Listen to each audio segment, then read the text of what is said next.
everyone, and welcome to Millington, Tennessee, and the campus of Millington Central High School, the site of the second game in the Tubetown Rivalry Series. Andy Manus and Chad Gatlin here with you tonight to bring you the 19th M&M Bowls. The Munford Cougars have made the short trip down the road this evening to face off against the Millington Trojans.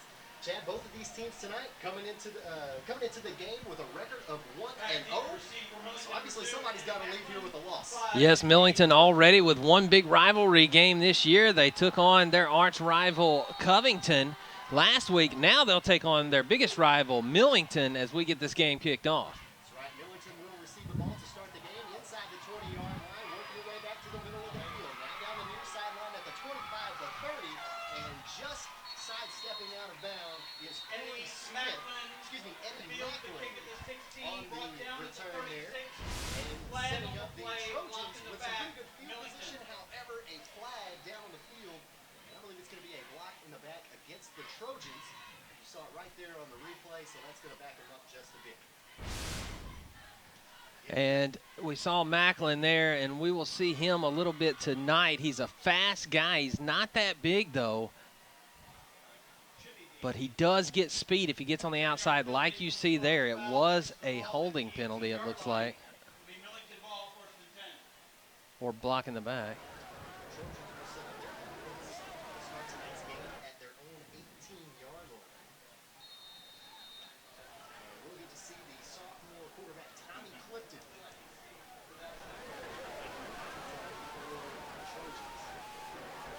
Clifton had a good second half of his year last year.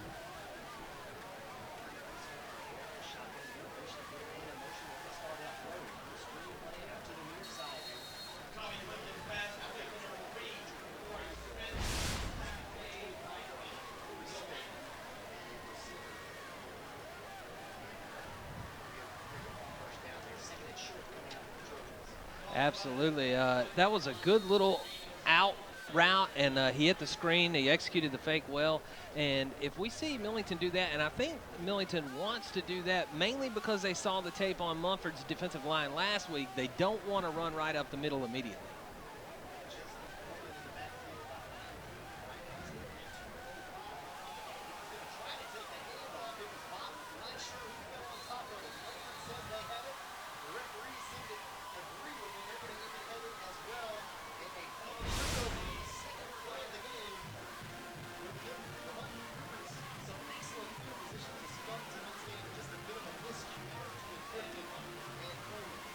You just see right there, he tries to hand it off, and it's almost like he wasn't ready. He went a little high with the handoff. He didn't put it right in the belly, like where you want to usually put that ball as the quarterback, and threw off the entire play. Now Munford gets great field position here.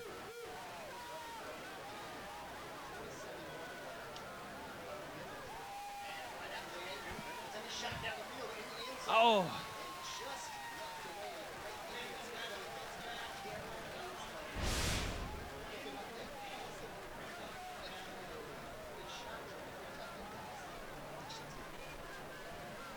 It absolutely was. That was Washington there trying to catch the ball. No, it's Marcus Webb. You're right. Marcus Webb trying to catch the ball there, and it was just great defense, honestly, by Cameron Hayes, on that play. He had him. He watched the ball the entire time and got his hand up at the right time without interfering with the receiver.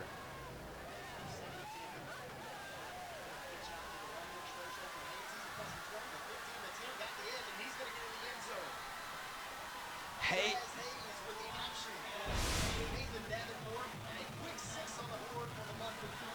A 27-yard run from Chaz Hayes on the second play by Munford, and they're able to punch it into the end zone, and that's why this guy is so dangerous. Andy, we didn't see Chaz Hayes a lot last week.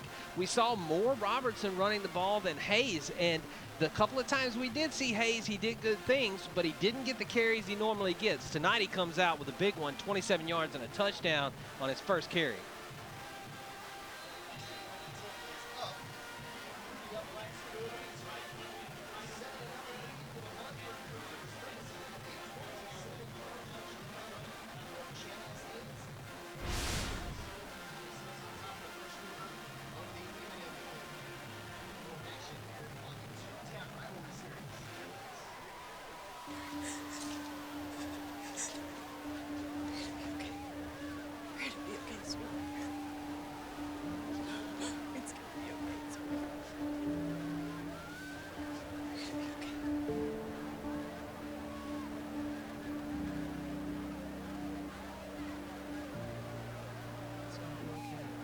Every 8 minutes, the American Red Cross provides a place to stay, financial assistance, and hope.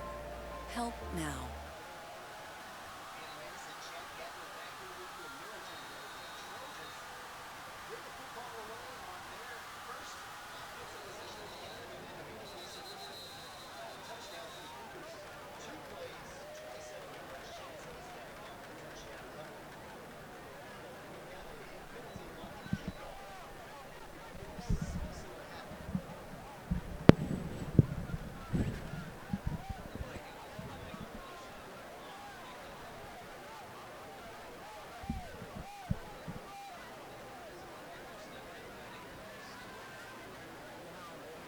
So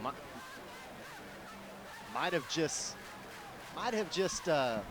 kicked it off a, well, no, there's a 5-yard penalty being enforced here against the Cougars, so I think you're right about that illegal procedure there. So now they'll re-kick it.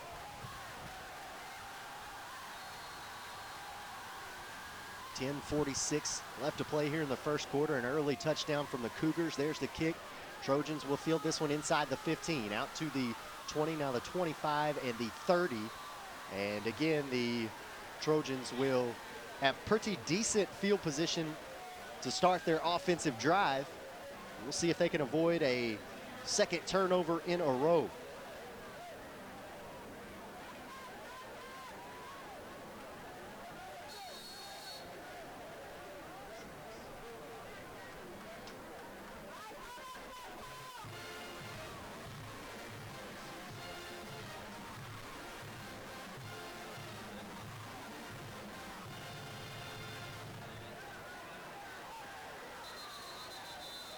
And a quick penalty.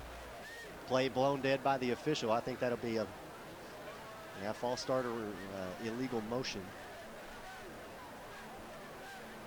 And they're going to back it up. So had a couple of players in motion at the same time there, trying to run a little wide receiver in motion there. So Clifton again in the shotgun formation will come out with 4 wide receivers, and then Coleman, the big senior back for the Trojans, in the backfield behind him. Clifton looking to throw on first down. Flushed out of the pocket to the near side, just dumps it off here about the 25-yard line to Coleman, and Coleman will struggle just to get back to the original line of scrimmage, but it comes up just about a yard shy. Picks up 4 yards on the pitch and catch, and it'll be 2nd and 11.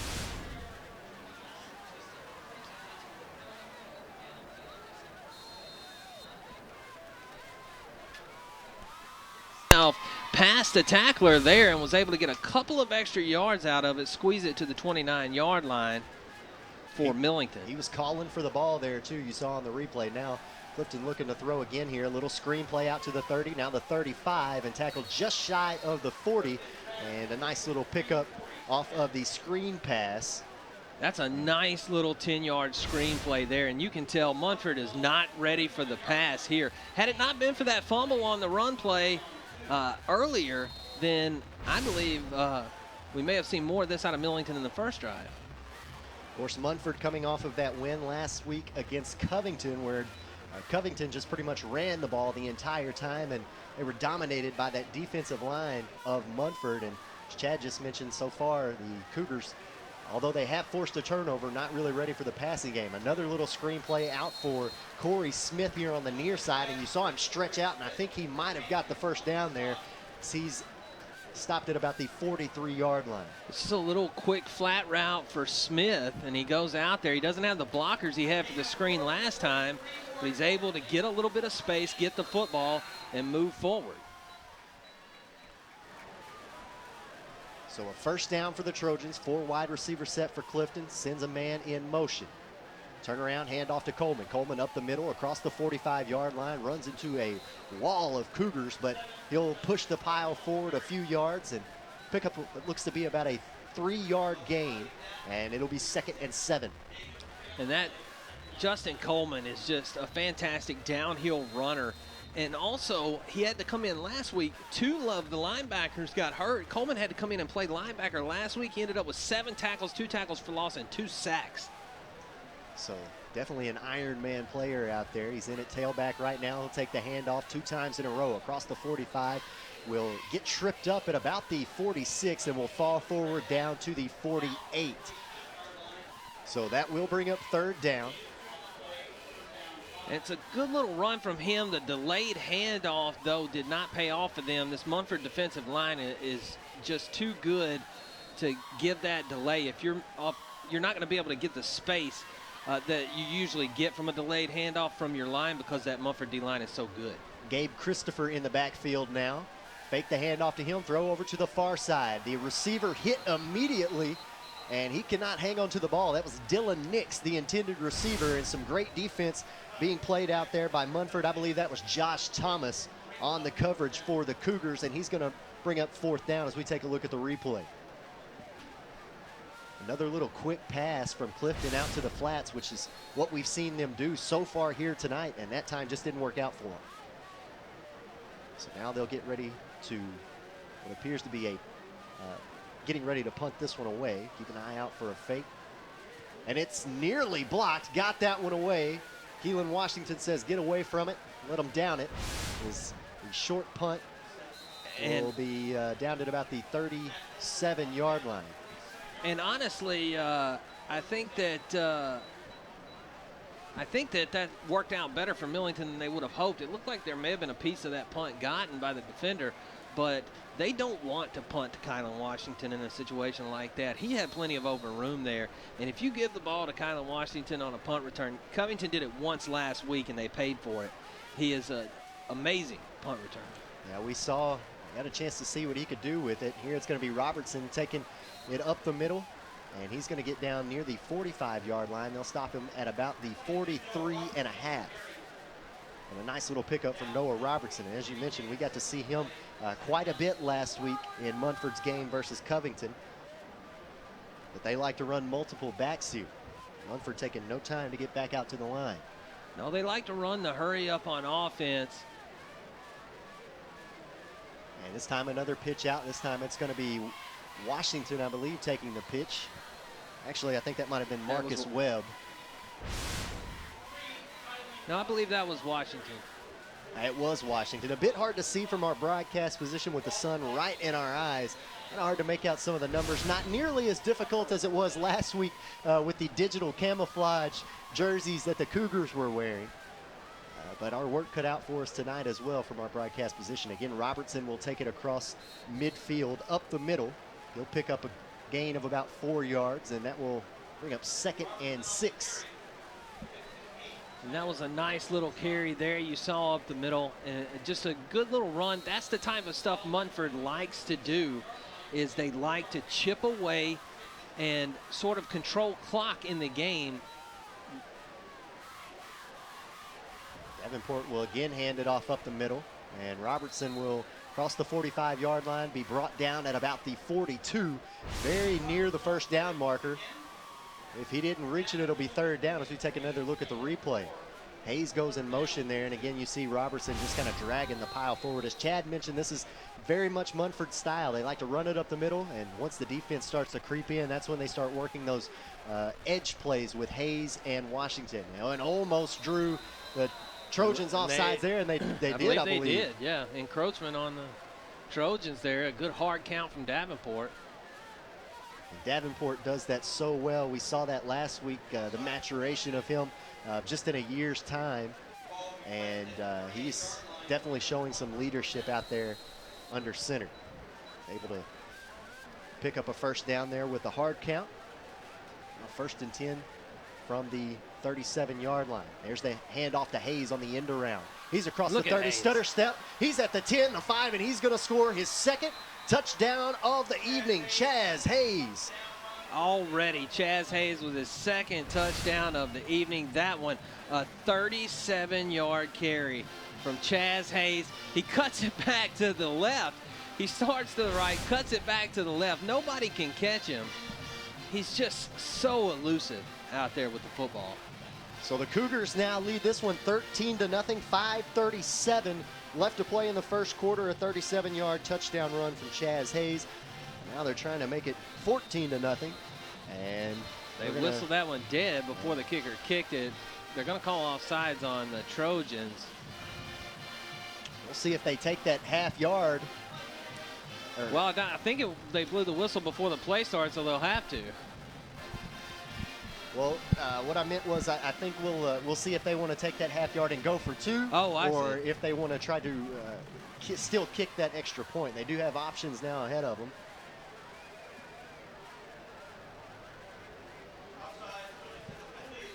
And they will decline that penalty. So now, second extra point attempt on the way to make it 14-0. Kick is up through the uprights and good. So a 14-0 ball game early on here in the M&M Bowl. And Chaz Hayes working on literally running away with this one for himself and the Munford Cougars. 14-0, 5:37 left to play in the first. We're back with more action on the Tubetown Rivalry Series. Stay in the game with the Ritter Communications Triple Play. Catch all the action with Ritter Digital TV. Tons of sports channels plus DVR to watch games on your schedule. Track your teams and check out video highlights with mega fast internet speeds up to 100 meg. Plus talk sports all you want with Ritter Phone with unlimited local and long distance calling. Get the winning combination. Call or visit RitterCommunications.com today for Ritter Triple Play.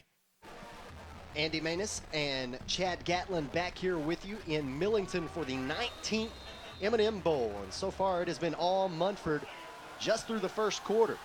5:36 left to play and it's 14-0 following 2 touchdown runs from Chaz Hayes. This kickoff will be taken by Gabe Christopher, and Christopher Horse lit collar up at tackle. about the 25-yard line, and he was drugged down from behind, so that will be a penalty on the Munford Cougars.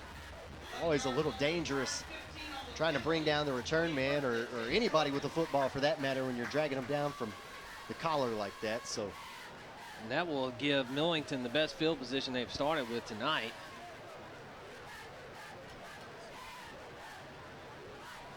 So take a look at our upcoming schedule for the Tubetown Rivalry Series. You see next week we're going to be at Pocahontas and Nettleton back in Arkansas. 2 weeks from tonight we're going to be back here in Tennessee with Brighton and Covington, and we'll be peppering in these Tennessee games as we go throughout the season here. There you see Munford at Brighton there on 10/20 will be our last Tennessee game. Here on first down, it's going to be Clifton sacked in the backfield, trying to roll out to the far side there, dropped at about the 35-yard line. Sort of looked just like a busted play from the get-go there. I think so. There was some confusion there behind the line, and I'm not sure that the right people were in the right place, and Clifton really had no choice except for just to cover up.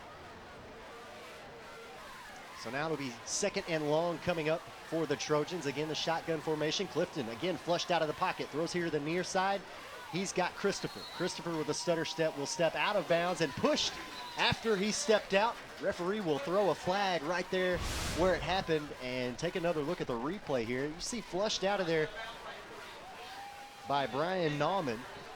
And then right there as he was stepping out, and I don't know if I completely agree with that, as it looked like the defender just kind of pushed him out of bounds. I don't think that he had crossed over into out of bounds territory quite yet, but again, the referee's right there in front of it, so he's got a much better viewpoint than we do here.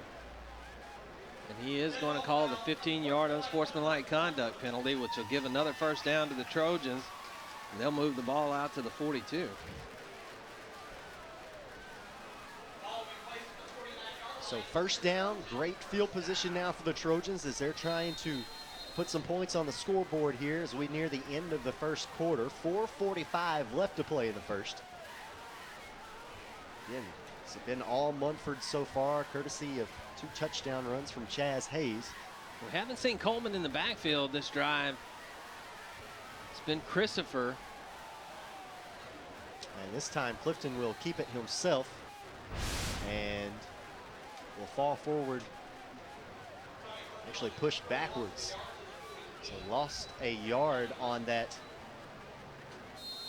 quarterback keeper there. That's going to bring up 2nd and 11 right at midfield on the Millington 48-yard line. And as Chad mentioned, haven't seen Justin Coleman out there in the backfield. It is Gabe Christopher, a junior tailback for the Trojans.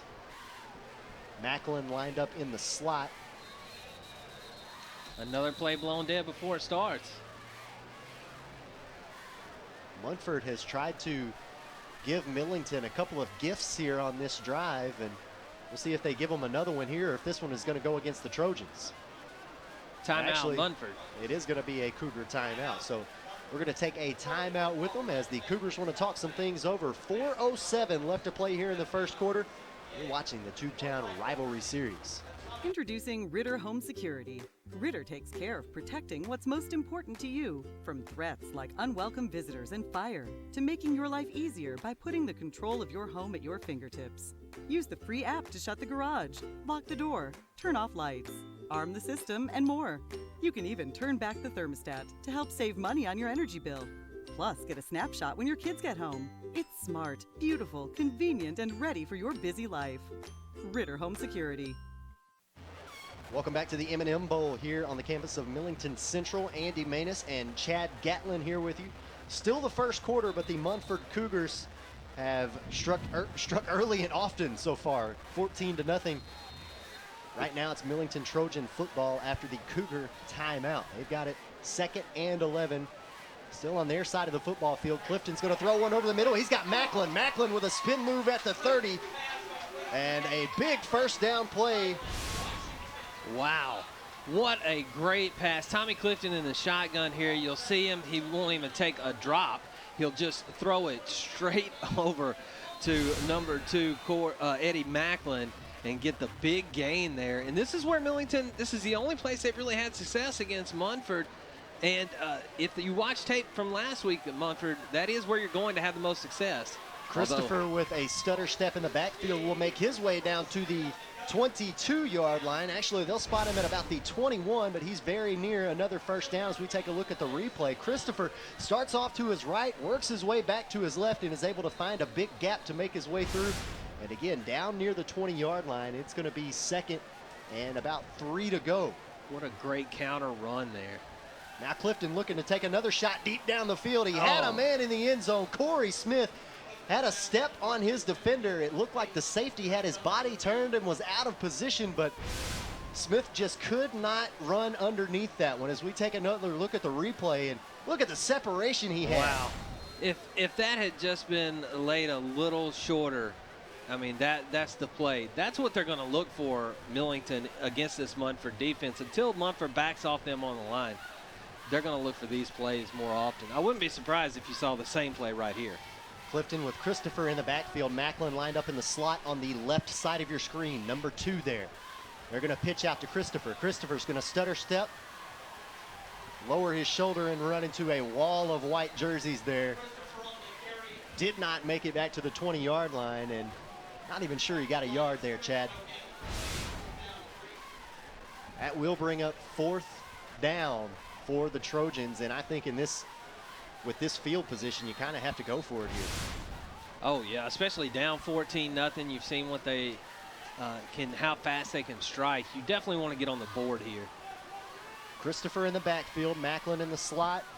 Corey Smith lined up on the right side of your screen.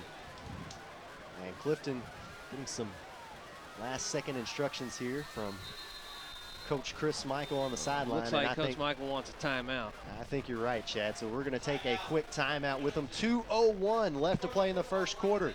14-0 is your score. Munford leading Millington in the 19th M&M Bowl. My late friend James Gandolfini and I got to know a lot of combat vets over the years when we were in Iraq and in Afghanistan.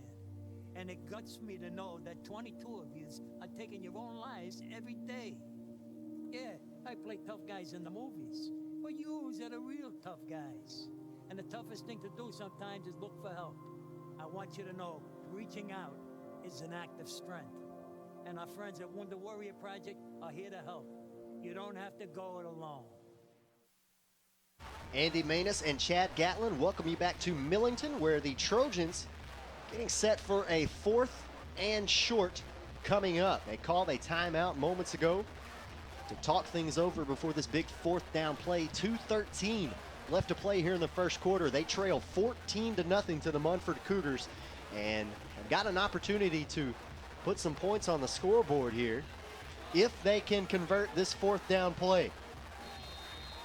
Clifton in at quarterback, and it's going to be Justin Coleman, the big back behind him. Clifton looking to throw, is flushed out of the pocket, and I think Millington got away with a hold there as Clifton crosses the 20-yard line before stepping out of bounds.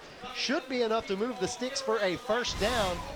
Take another look at the replay here. Watch as Clifton pump fakes and then rolls out of his pocket to his right. I think his tackle might have gotten away with a hold there.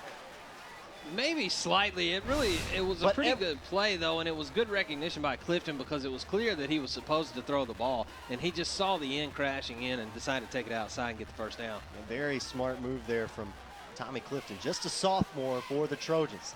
Handoff up the middle to Coleman. Coleman found a small gap to work his way through, got down near the 15-yard line, drug a pile of Cougars along with him, and he is a big old boy, Chad. Yes, he absolutely is. He is just one heck of a load coming across that line, and the Munford defensive line is up to the task, but it's got to wear on you as the night goes on. You may see them start to creep in, which may open some opportunities outside of the tackle box with Eddie Macklin. As we saw moments ago, he caught a pretty big pass for a 1st down play. Macklin lined up in your slot there. He's going to go in motion.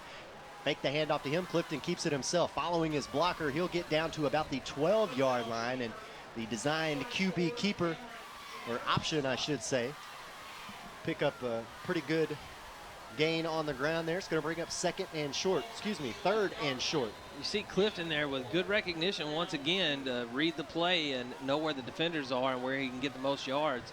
And that's not a common thing in a high school quarterback to see a guy make that good of a read every time he gets the ball just about.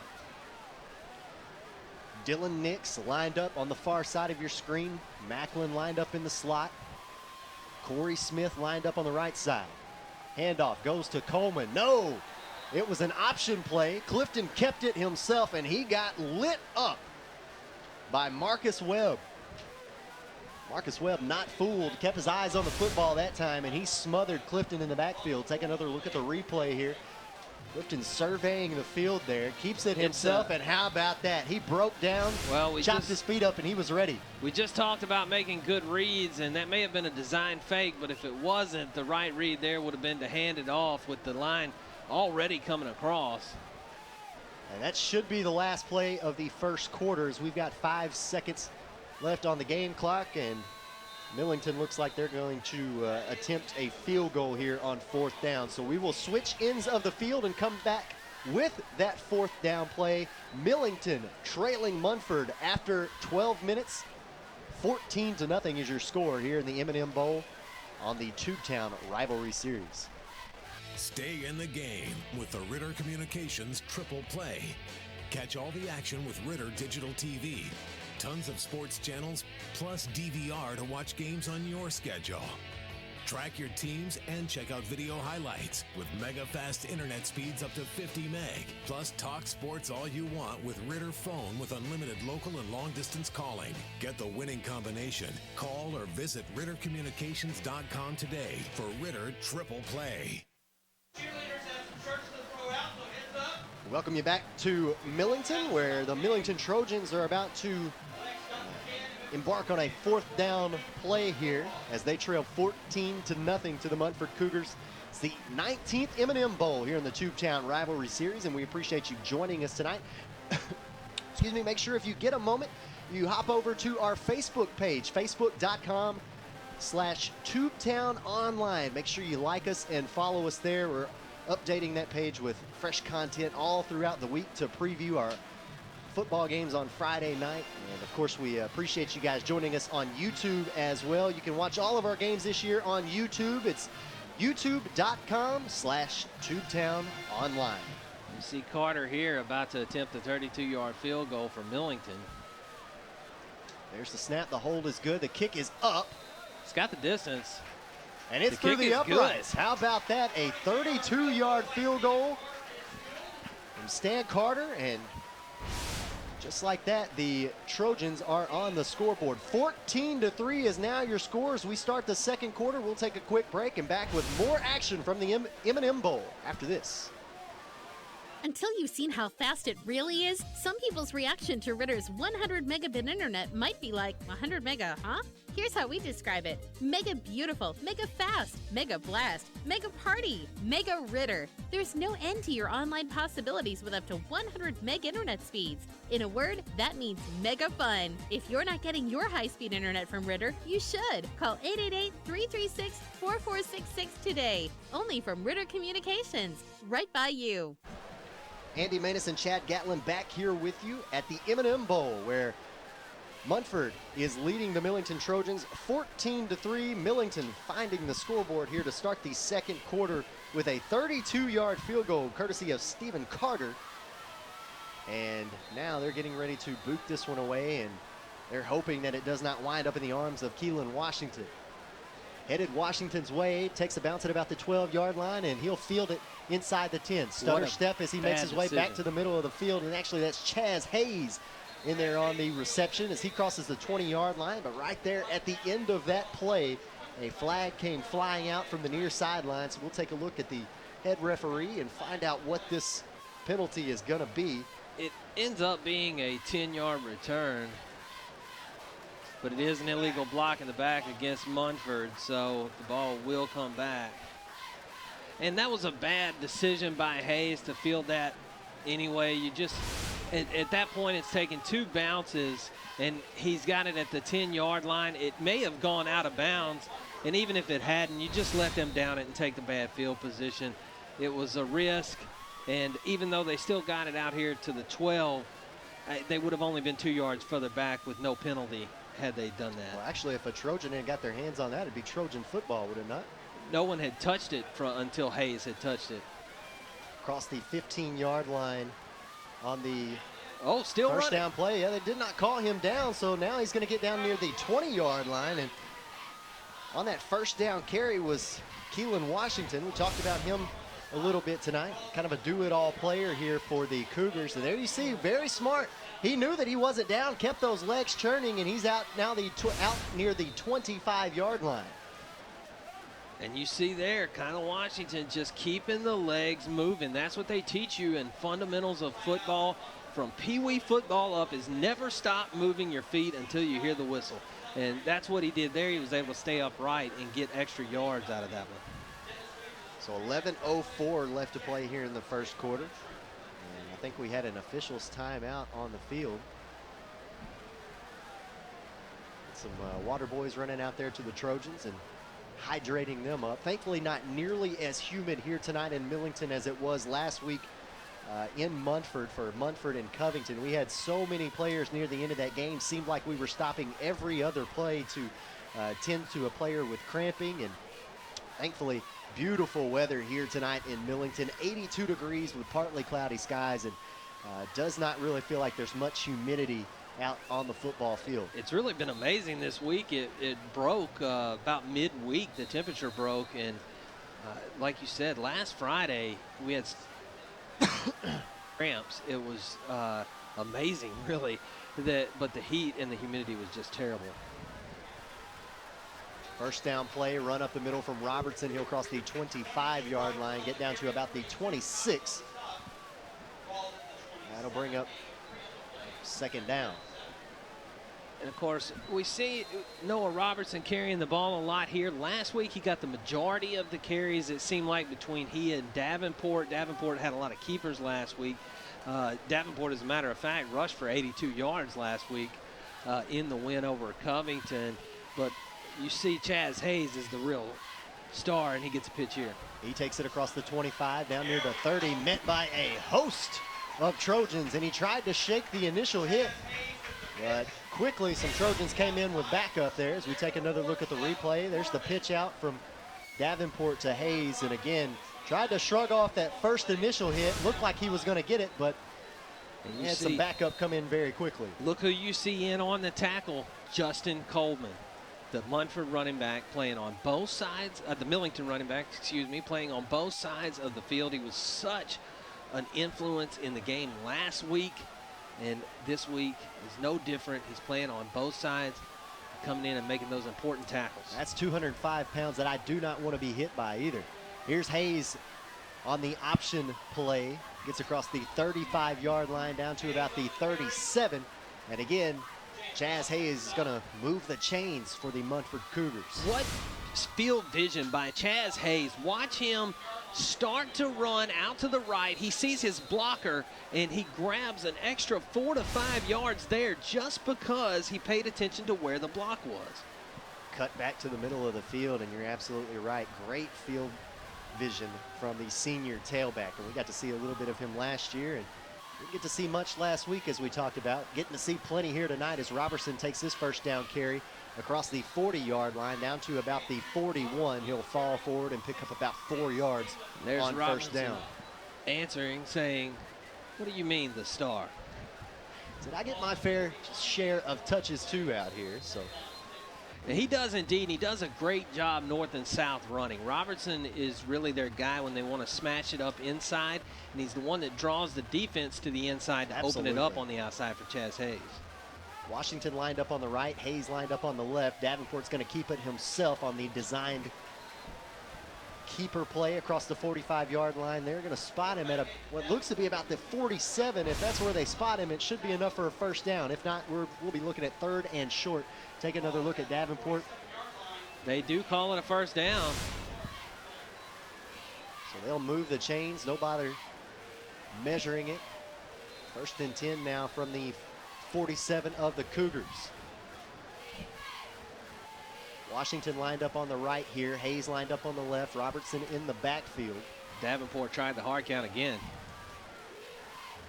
Handoff's going to go to, no, it's a pitch out to Washington. Washington bobbled it, and he's hit in the backfield.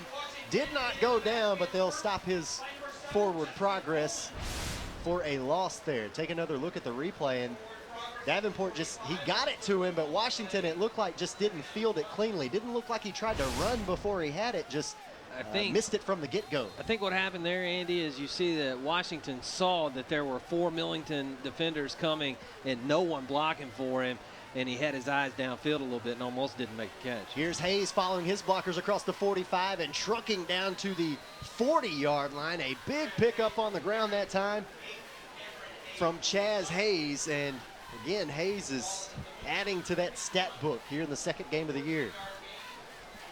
Yeah, Hayes already somewhere in the neighborhood of 100 yards. I don't have the official number yet, but I'm just tallying it up in my head, and we've got to be somewhere in the 80 to 85 yard area. Make the handoff to Hayes, pitch out to Robertson. Robertson jukes past one defender. He's across the 35 and down to the 30-yard line. What a beautiful move in the backfield by Noah Robertson. And he was able to scamper forward for a huge gain there. It will be enough to pick up a first, but a flag is down back at the 35-yard line, and we'll wait and see what the call is. That came in pretty late. It's going to be a hold against the Munford Cougars. And so big run that time by Noah Robertson will be negated. And we'll back it up and replay first down. All the way back to the 45. Munford started this drive on their own 10-yard line after that penalty on the kickoff. So far have really not had any problem working it into Millington territory. 2 wide receivers set here for the Cougars. Davenport taking a shot downfield. Oh, it's going to be intercepted. Oh, just a hair away from being picked off. And they wanted that one back. I think that was Cooper Leander out there. It might have been Cameron Hayes. I couldn't quite tell if that was an 8 or a 6 out there on the far sideline. Take another look at the replay, and it's a 6. So that's Leander Cooper after all. And again, he was just a hair away from picking that one off. That was the fade route intended for Hankins that we saw them get a score on last week against Covington. And that time it was just overthrown, and the defender was 3 steps in front of Hankins. So now 2nd and 15 coming up. And goes in motion, and it's Washington. Washington has crossed the 30. He's across the 25. He's across the 20. Finally cutting his way through traffic, as Chad said, makes his way down to the 20-yard line and will again move the chains for the Munford Cougars. Watch and this the is some cut fancy running. right here. Look at, I mean, just the way he shook the tackler, he barely got a hand on him and was able to get another 7 yards. Yeah, that was Cameron Hayes, the senior, that could not bring Washington down there after that cut. 1st and 10 now from the 20-yard line. Handoff to Robertson. No, it's a pitch out to Hayes. Here's Hayes across the 15, the 10, the 5. Could it be? His third Reaching touchdown. out, touchdown. Chaz Hayes with his 3rd touchdown on the evening. This one coming from 20 yards out. All 3 of them have been runs of a distance. How about that juke move at the 5? Unbelievable. What a game already by Chaz Hayes. Number 1, the running back for Munford. 3 touchdowns on the ground. Each one of them were for big chunks of yards. Chaz Hayes from 27, from that's 37. That's got to put him over the century mark already. Extra point on the way. That one is no good. So extra point no good will make the score 20-3 after Chaz Hayes' 3rd touchdown run of the evening, and the Cougars literally trying to run away with this one here in the 19th M&M Bowl on the Tubetown Rivalry Series.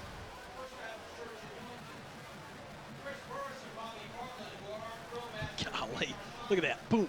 I mean, for your smartphones, tablets, phablets. For the browsers you carry in your trousers. Wowzers! For your big screens and small screens, short screens and tall screens, get speed that screams. From the top of your desk to the palm of your hand, it's the fastest internet speed in the land. There's no end to your online possibilities with up to 100 meg internet speeds. If you're not getting your internet from Ritter, you should. Call 888-336-4466 today. Ritter Communications. Right by you.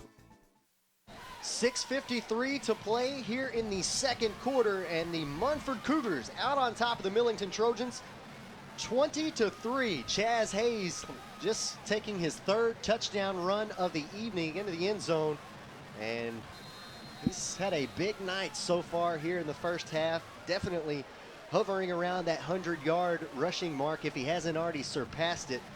But the Munford offense has made short work of the Millington defense so far here tonight.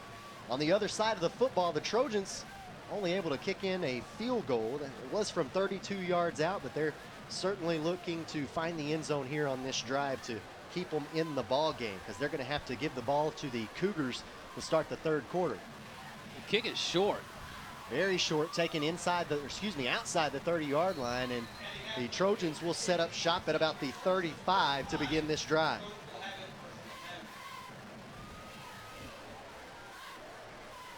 And that was just a bad kick. It looked like a little hesitation on the part of the kicker there.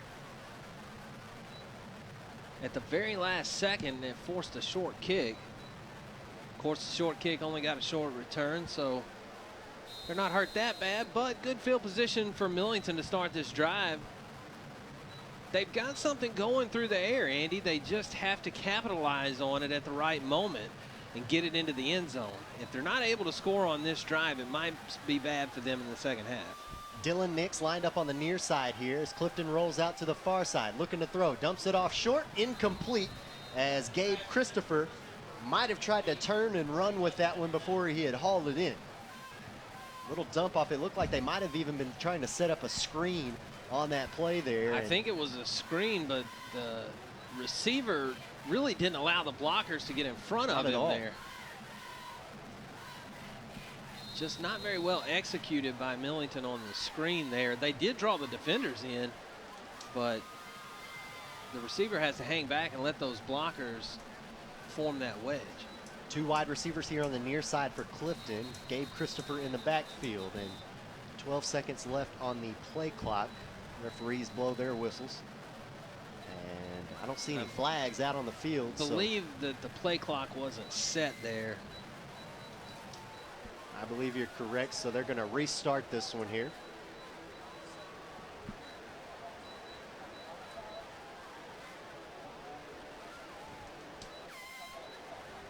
I think they're just trying to set that replay clock up.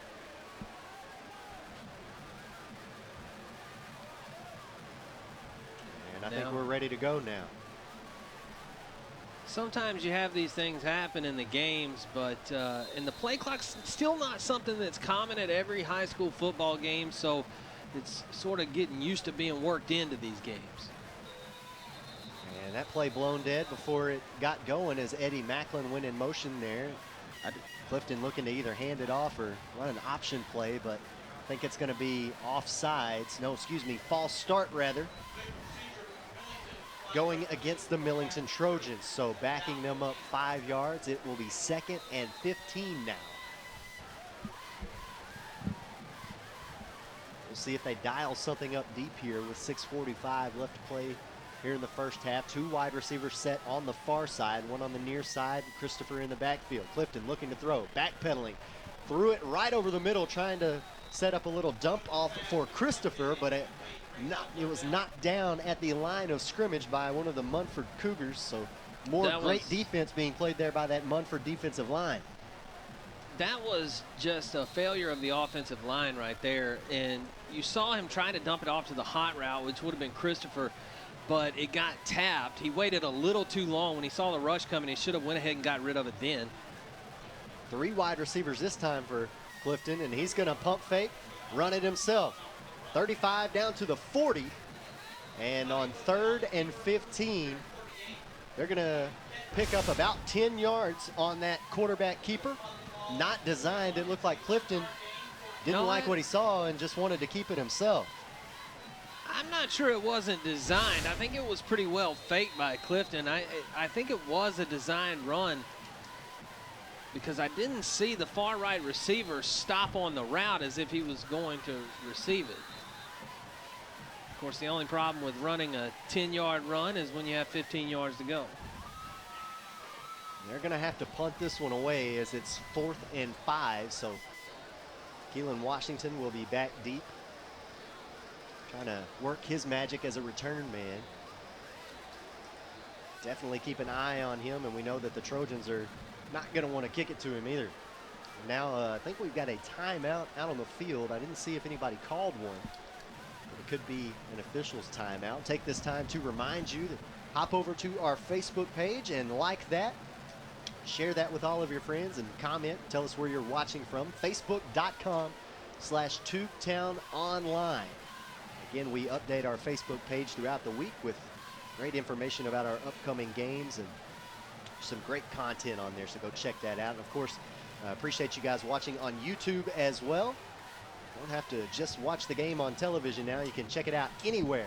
YouTube.com/TubetownOnline. And we're excited to be partnering up this year with YouTube to bring you these games. We also are doing, for our Facebook friends, an exclusive post-game recap on Facebook Live. That's right, so make sure you hop over there after the game. 4th down play, here's the punt. High punt will be taken at about the 30-yard line. Spin move by Washington, still on his feet as he crosses the 30, the 40, the 45, the 50 as he hurdles a player. He's into Munford territory, Millington territory, before he's finally brought down at the 45-yard line. What a return by Washington. Spins off the first defender. Watch him as he hurdles another. Well, maybe that was one of his blockers hurdling a Trojan there, but either way, Washington gets down to the 45-yard line of the Trojans. A great return there. That just shows you how dangerous he can be anytime he gets his hands on the football. What a dynamic senior player that Coach Nick Markle has got there. But how about that? A flag out on the field is going to negate that return. So a block in the back means Munford is going to be taking this ball from well inside their own territory now. Back near what appears to be around the 20-yard line, I think. I think they've spotted it right at the 20. What a disappointment there. You saw the magic of Kylan Washington in the return game, and all negated because of a block in the back. It's just discipline. This time it'll be Hayes on the run. He's across the 20. Finds an edge out to the 25, and a big-time hit laid on him by Cameron Hayes. Got a little helmet rattling there. Take another look at the replay as Hayes just outruns the defensive end here. And then, boom, lowers his shoulder in a good hit that time by Cameron Hayes, the senior. Speaking of helmets, Andy, I don't know if we commented on it last week, but the new helmets from Munford look great. They're sort of an ode to the Boise State Broncos helmets, and they've got the Cougar there on the top. Davenport will cross the 30-yard line on the keeper. Should be enough to move the chains for another first down.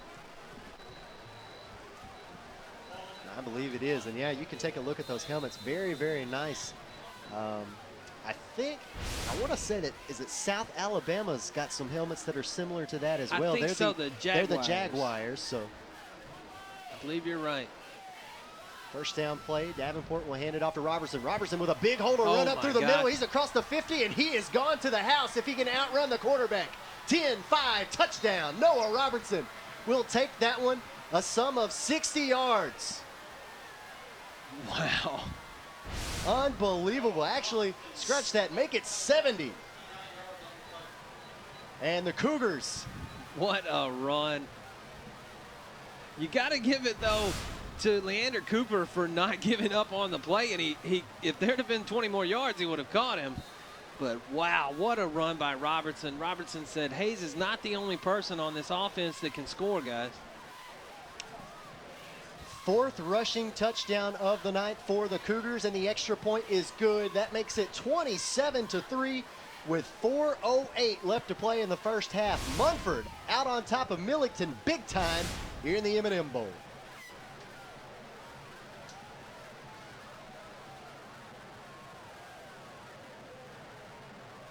High-speed internet for every grown-up, grandparent, kid, teen, and in between. Ritter's got it. Every JPEG, MPEG, and GIF for the working mom or the working stiff, loaded in a GIF. Whether you're a blogger, gamer, or pixel tamer, don't be a slow-speed blamer. Don't waste your time waiting to load that page. Get Ritter high-speed internet. It's all the rage. There's no end to your online possibilities with up to 100 meg internet speeds. Only from Ritter Communications, right by you.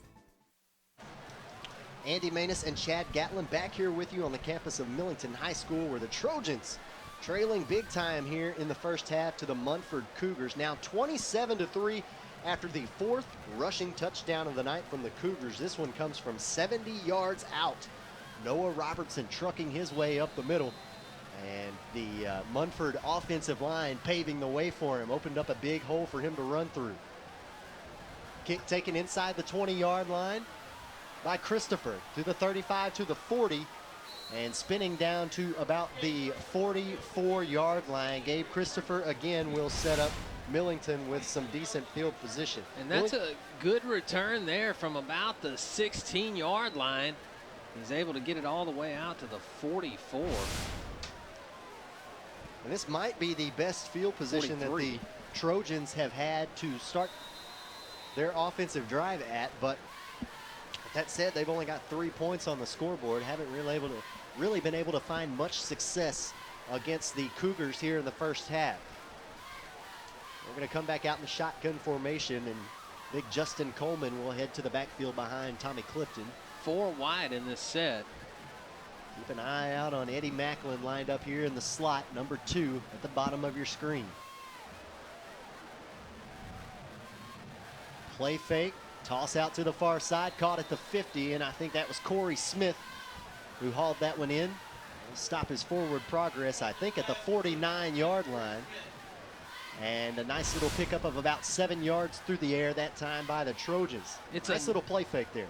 Good little in-the-pocket pass here by Clifton, just able to get it right in the hole there where it should be, and a good little pickup. So now second and about 2 to go here for the Trojans. 3:30 left to play. Clifton bobbles the snap. Now he's going to have to run with it. He's going to reverse his direction and head back to the middle of the field, and he's got blockers out ahead of him as well. Across the 50, shoestring tackle off the mark, and he'll cross the 45 and be dropped at about the 44. Tommy Clifton taking a busted play, running all the way back across the field and making something out of nothing. That was almost disastrous, Andy, and because he had already advanced past the first down, and rather than just going down, not being aware of where you are on the field, he comes back, he runs back to the other side of midfield. He is able to get it back out to the 44-yard line, but just lucky that he was. Toss out to Macklin over the middle. Macklin avoids one defender, a second, still on his feet as he runs into a third and a fourth, and finally he is pushed backwards, but not before picking up about 8 yards through the air here. Nice little dump off on the slant pattern to Eddie Macklin, the junior wideout for the Trojans. And that's a great timing route there, and it worked perfectly. Everybody was where they were supposed to be, and it had to be timed perfectly because Clifton was going to throw the ball whether the receiver was there or not. Those quick slant plays just take a lot of instinct and practice. Gabe Christopher in the backfield, 4 wide receivers for Clifton. He'll send Macklin in motion. Handoff is going to go to Christopher on the option. He'll cross the 35-yard line. He dropped it about the 36, and that run should be enough to move the chains once again for the Trojans and make it 1st and 10. If not, it'll be 3rd and very, very short. It is hard. They're going to spot him at about the 34, which is a little generous, I think. And that looks like that's where the well, chains actually, are lined no, up. he got there. Yeah. Chains lined up at the 34. It will be 3rd and inches here, and we'll see if they measure it or not. I would if I was From where him. we're at, it looks like the ball and the chains are lined up pretty evenly here, so I can't believe they're not even going to entertain a measurement here. No, they're going to give them a 1st down. They're going to move the sticks and say it was a 1st down indeed. So now 1st and 10 from the Munford 34-yard line. Clock's running down on Millington here to get some more points on the board before half. Clifton throwing to the near side here. He's got a receiver at the 25, the 20 before stepping out of bounds, and a nice little pitch and catch out to Dylan Nix, the senior wideout for the Trojans. And the defense was playing a little bit off of Nix that time. He ran just a little curl pattern and was able to find a good pickup after the catch. That was just a well-designed play. You saw the secondary playing off of the receivers, and they took advantage of that. And that will stop the clock with 1:56 to play here in the 1st half. Also heads up to not try to get more yards, just to get out of bounds. Munford has no timeouts remaining here in the 1st half. Meanwhile, Millington, I believe, still has all 3 of theirs. Empty backfield for Clifton. He's got 5 wide receivers. He's going to send Christopher in motion, and it's going to be a pitch off to him. Christopher trying to find an edge to run through. He crosses the 20 and is down to about the 15, and I don't know how he found any room to run on that play because it looked like Munford had that one pretty well covered as Christopher took this one to the right side. See a lot of white jerseys on your screen there, and somehow Christopher just ran through all of them. You saw just a little bit of over pursuit there by number 38 from the Munford defense. Last year, that number worn by Garrett Ball, an excellent player. This year, he's not showing up on our roster, so not sure who's wearing that number, but. Another empty backfield for Clifton. Fakes the handoff to Christopher, takes a shot in the end zone. One-on-one coverage, a push-off. Pass is incomplete. And I think Corey Smith was trying to plead his case for some defensive pass interference, but to me it looks like he got away with a little push here just at the last second. I think he did too. You just watch right there, and well, maybe just a little back and forth contact. A little fade route, but it was thrown to the inside, and honestly, that one should have been caught. The defender had overrun the play, and if he had just stopped a little earlier, he could have gotten that. Stops the clock with a minute even left to play here in the 1st half. 3rd and 5 coming up for the Trojans. Justin Coleman in the backfield for Clifton. 3 wide receivers here on the near side. It's going to be a pitch out for Coleman. Coleman, he's at the 15. He's got a full head of steam at the 10. The 5, trying to push the pile forward. Did he get in? He did. Touchdown, Millington, with under a minute left to play here in the 1st half. And finally, the Trojans on the scoreboard, finding the end zone. Little stutter step there from Coleman, and that's all he needed to find that extra 10 yards. And they had to do that to stay in this game, Andy. They had to get the score. And when he was called on, Justin Coleman barreled down and was not going to be taken down. Got the 6 points for the Trojans here and kept them in this game. It's about a 12-yard touchdown run from Justin Coleman there. Extra point is on the way from Carter. Kick is up. And Carter with a pretty good leg will boot that one through. 27-10 now your score with under a minute left to play here in the 1st half. The M&M Bowl starting to get interesting here. We're watching it right here on the Tubetown Rivalry Series.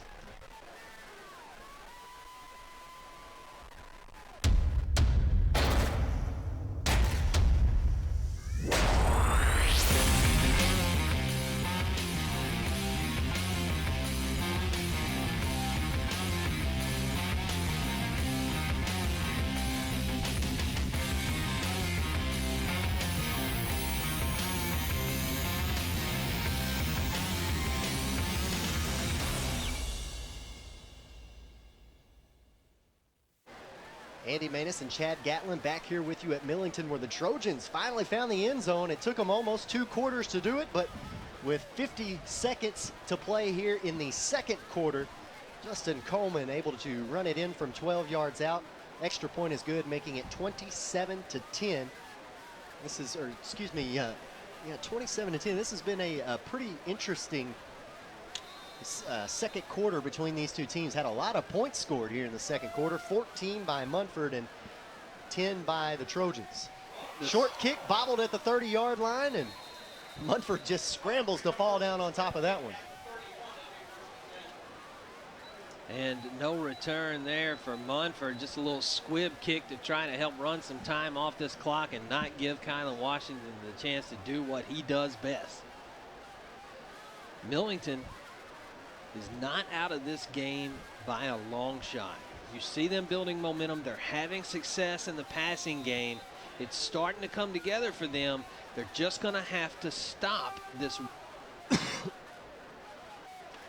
So far have not been able to do that. Have not even forced Munford to punt the ball yet. Davenport taking a shot down the field. Almost had a man right at the 50. Just past the outstretched hands of Will Hankins. Hankins, the target of 2 big catches last week, as we talked about earlier in the game. Chad mentioned one of those big catches was a touchdown for Hankins. That time Davenport just led him a bit too much, and boy, if he had hit him in the numbers, Hankins might have been gone to the house on that play. 41 seconds to play here in the first half. 2nd and 10 coming up for the Cougars. 1 wide receiver set. Davenport hands it off to Hayes on the end around. 35 to 40. Hayes still on his feet, and he is slung down with force to about the 45-yard line. And now with no timeouts left, let's see if Munford wants to put a little pep in their step as they're up by 17. I think they'll just let it run here, maybe even take a knee to go to the locker room. Got some pretty excellent field position. They could go ahead and put the nail in this coffin here. If they score here, they're going to get the ball back to start the third quarter. So 25 seconds remaining here in the first half. Hand off again to Hayes. Hayes trying to find a corner to run through. Stopped after picking up maybe 2-3 yards. And I think Chad might be right here. They're looking like they're just going to run this one down and head into the locker room up by 17 as 5 seconds left on the clock, and that's exactly what's going to happen. Not even going to get this last play off. They tried to. They tried to take maybe a shot down into the end zone. I think they wanted to catch him off guard and take a throw there. They might have. Did not quite get it off, though. So the two teams will head to the locker rooms. 27-10 is your score at halftime of the 19th M&M Bowl. And hopefully we're in store for a pretty good second half. We're going to take a quick break, and when we come back, we're going to have your halftime show for you right after this on the Tubetown Rivalry Series. With so many great mega services available from Ritter Communications, it's hard to pick just one. Save a bundle with bundled services. Talk as much as you want, when you want, with unlimited long distance. Get the speed you need with up to 15, 30, 50, and even 100 megabits per second internet. Enjoy online bill pay and protect all your online data and devices with Tech Home and Guardware. With so many choices, options, and savings from Ritter, all you can say is, wow! Mega services, mega savings. That's Mega Ritter. Andy Maness and Chad Gatlin back here with you at the M&M Bowl, where Munford is leading Millington by a score of 27-10. Chad, after the first 2 quarters, Munford has had this one in the bag. They started off with 2 huge touchdown runs from Chaz Hayes in the first quarter, followed it up with 2 more huge runs, one from Chaz Hayes, one from Noah Robertson. And even though they missed an extra point, Chaz Hayes, the human highlight package in this game. He absolutely is. He's got a touchdown run from 27 yards, one from 37 yards, and one from 20. And if that wasn't enough for the Cougars, as you take a look at one of those touchdown runs right there, we've also got one from Noah Robertson. As you take a look at this big 70-yard run, outrunning everybody as he went up through the gut. And again, only one answer from the Millington Trojans, and it was right here from Justin Coleman. He's able to take it in from about 12 yards out and make it 27-10. So again, that's where we're at the halftime break. We're going to take another quick break, step aside while the halftime entertainment is out on the field, and we'll come back and break this one down for you even further here on the Tubetown Rivalry Series. Back with more after this. Introducing Ritter's new whole home DVR solution, the better way to watch TV. Record up to 6 of your favorite programs at the same time and watch them in up to 5 different rooms throughout your home. Manage your recordings, set parental controls, and more from your smartphone or tablet from the free Follow Me TV app. The best part, equipment starts at only $25 per month when added to an existing TV package. We just revolutionized the way you watch TV. Ritter Communications, right by you.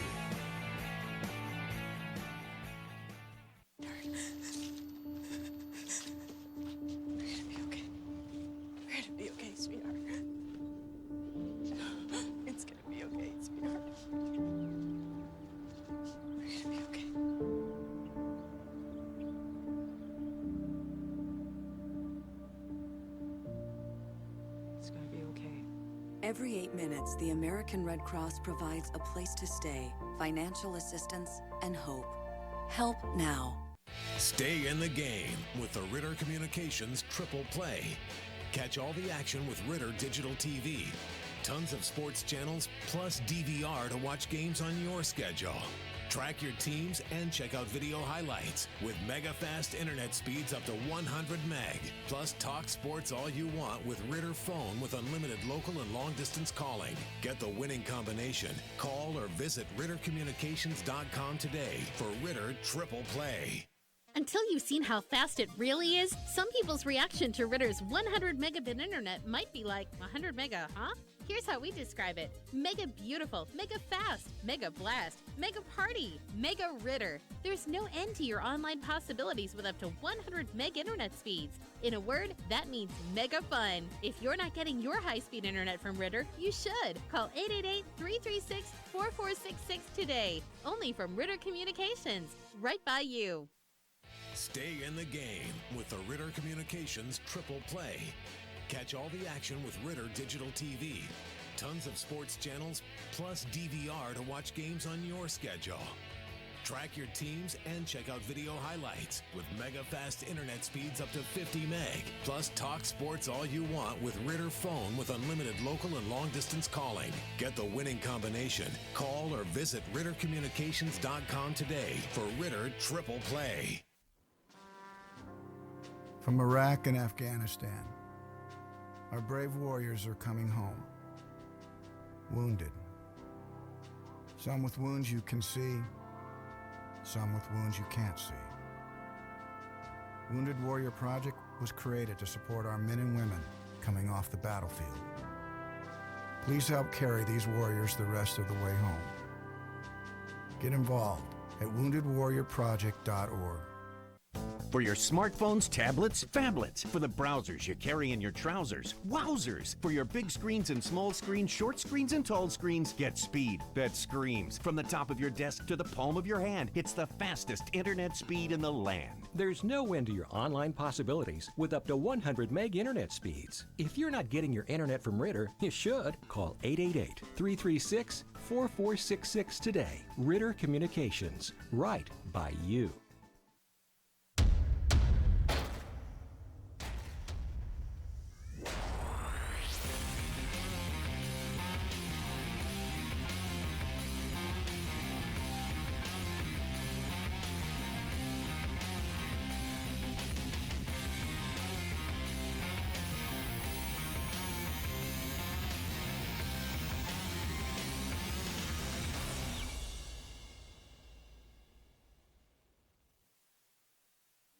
late friend James Gandolfini and I got to know a lot of combat vets over the years when we were in Iraq and in Afghanistan.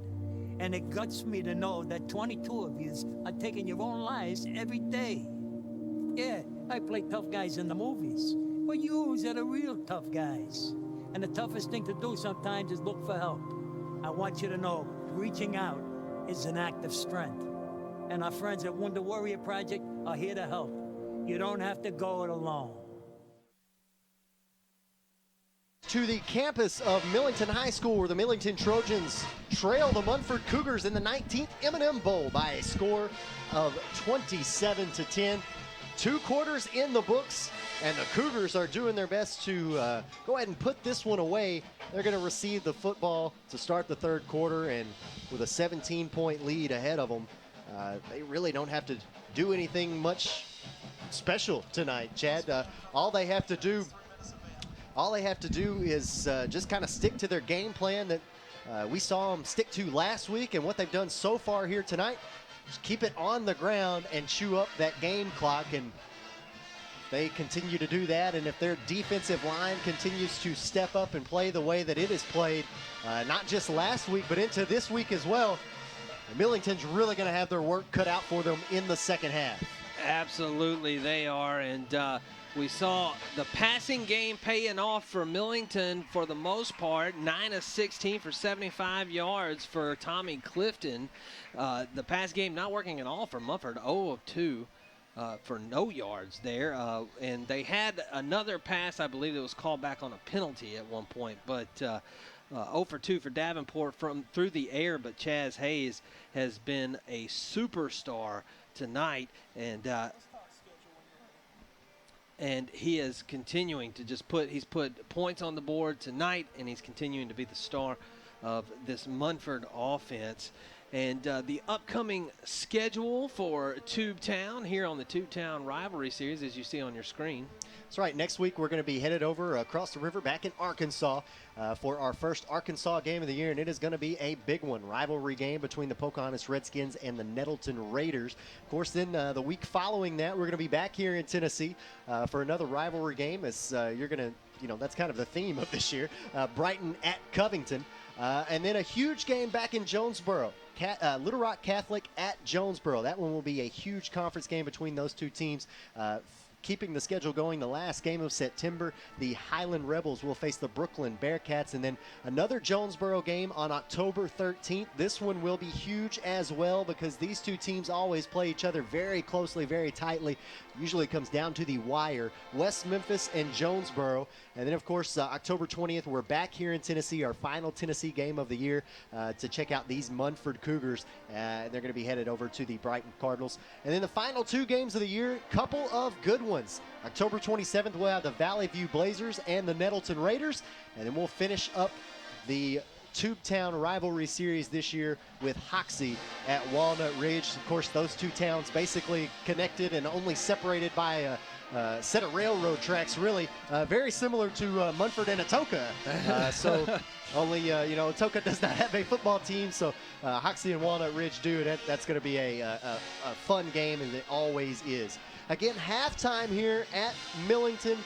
The Millington Trojans are trailing the Munford Cougars 27-10.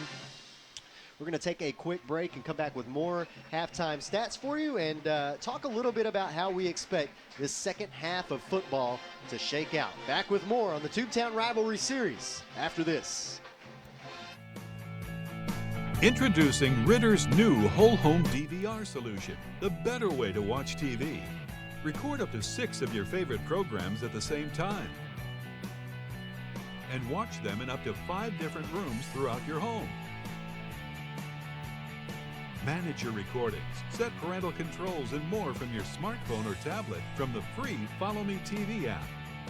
The best part, equipment starts at only $25 per month when added to an existing TV package. We just revolutionized the way you watch TV. Ritter Communications, right by you.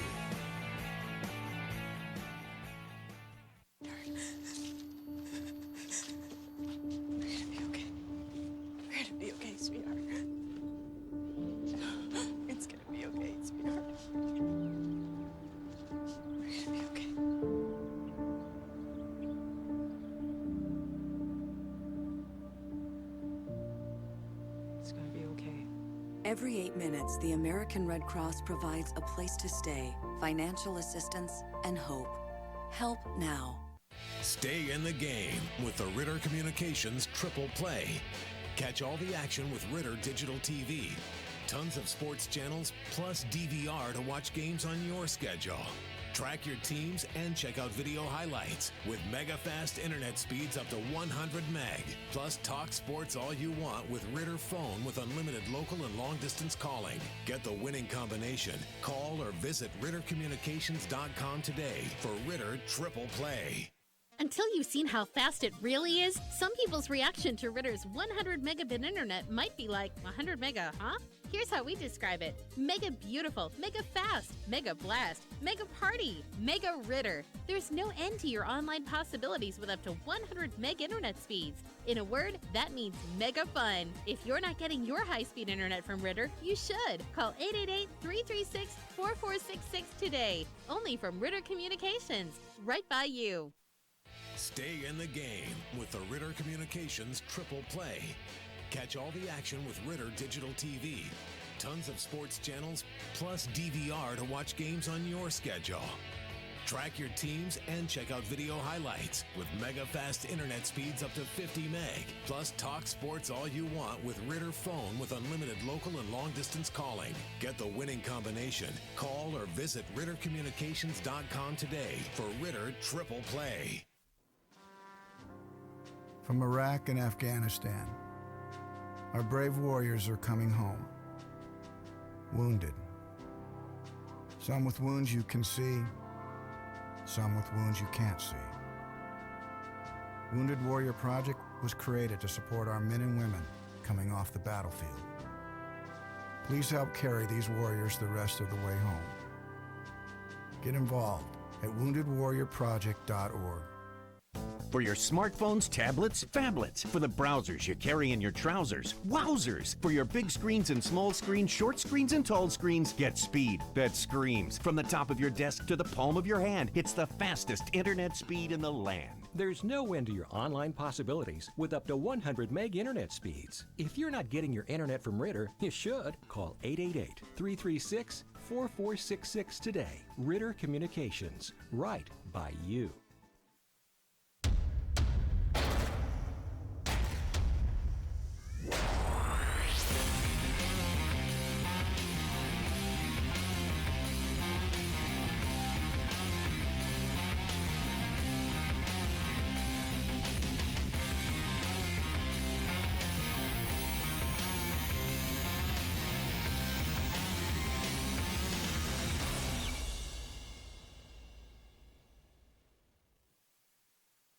My late friend James Gandolfini and I got to know a lot of combat vets over the years when we were in Iraq and in Afghanistan.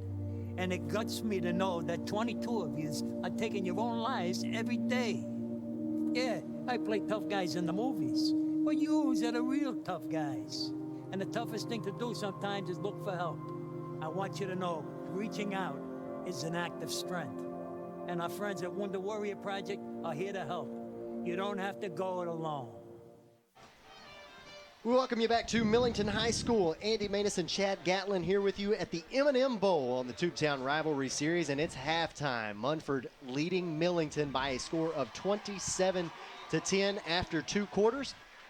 Told you about some of the stats for those first half, but man, when you see them down on paper, it just really shows you how much Munford is leaning on that ground game, Chad. They are tearing it up on the ground. You got Chaz Hayes. He had 6 carries for 92 yards and 3 touchdowns.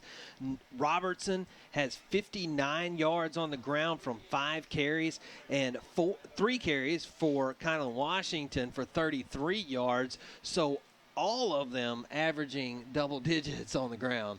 Yeah, a couple of, 4 to be exact, 4 huge runs from the tailbacks of Munford. 3 of them coming from Chaz Hayes, 1 of them from Noah Robertson. And again, that ground game is just really working tonight for the Munford Cougars, for the Millington Trojans.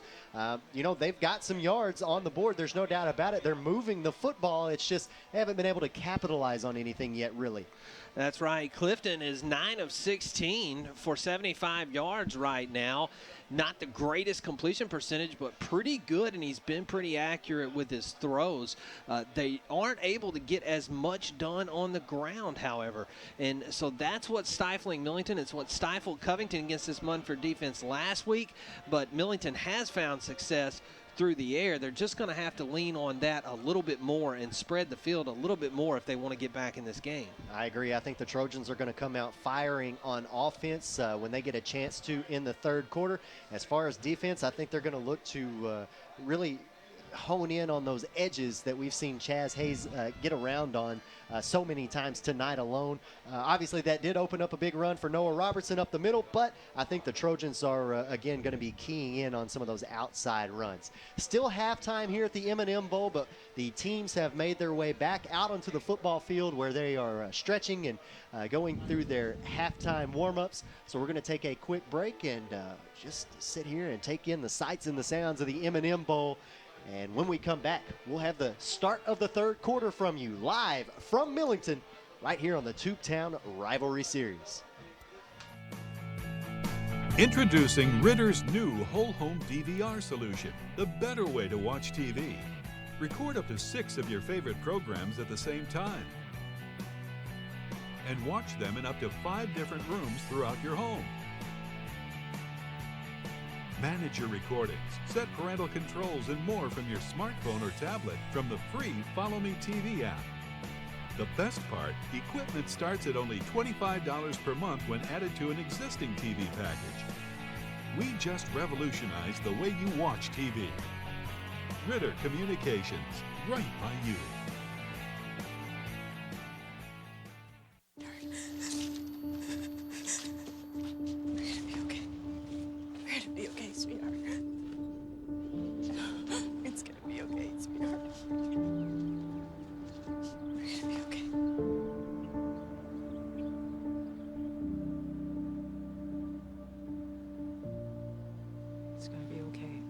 Every 8 minutes, the American Red Cross provides a place to stay, financial assistance, and hope. Help now. Stay in the game with the Ritter Communications Triple Play. Catch all the action with Ritter Digital TV. Tons of sports channels, plus DVR to watch games on your schedule. Track your teams and check out video highlights with mega fast internet speeds up to 100 meg. Plus talk sports all you want with Ritter Phone with unlimited local and long distance calling. Get the winning combination. Call or visit RitterCommunications.com today for Ritter Triple Play.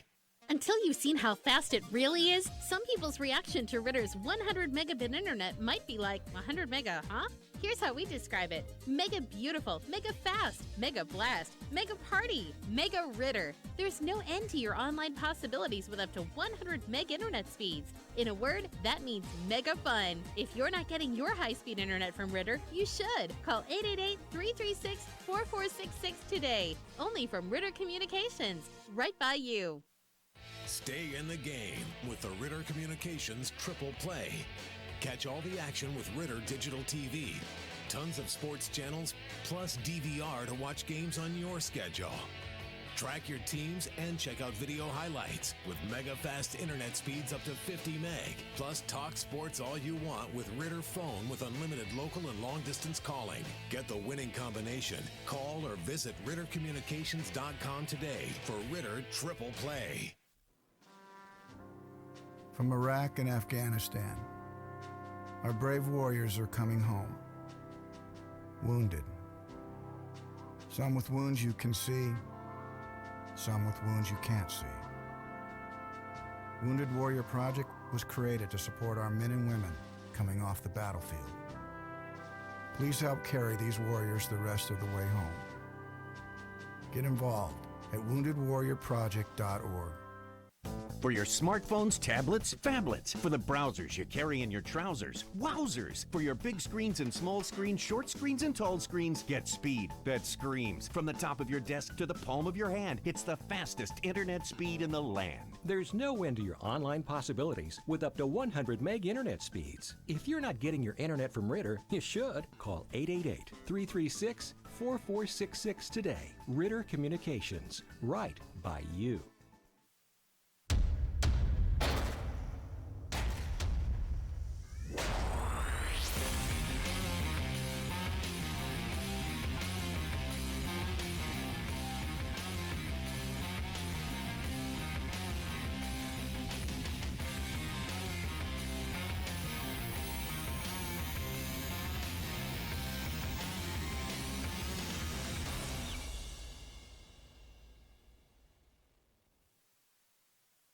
My late friend James Gandolfini and I got to know a lot of combat vets over the years when we were in Iraq and in Afghanistan. And it guts me to know that 22 of you are taking your own lives every day. Yeah, I play tough guys in the movies, but yous are the real tough guys. And the toughest thing to do sometimes is look for help. I want you to know, reaching out is an act of strength. And our friends at Wounded Warrior Project are here to help. You don't have to go it alone. Back here with you at the M&M Bowl. Millington High School and Munford. Munford leading this one to start the third quarter, 27-10, and the Cougars are going to receive the football here to start the third quarter. Millington received it first tonight, so they're going to be kicking this one away. And they are going to be trying to stop the versatile offense of the Munford Cougars. And I say versatile, really, they've stuck to their ground game here tonight, but I think it's the number of weapons in their arsenal that's pretty versatile. And you also watch when they're pumped up like they are in a big rivalry game like this, if Washington gets his hands on the ball on this kickoff, he could do something spectacular.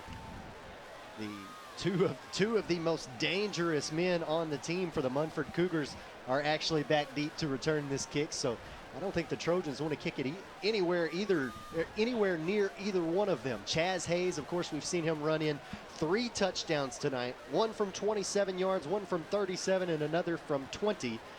And I think they had some confusion on what side of the field they were supposed to line up on.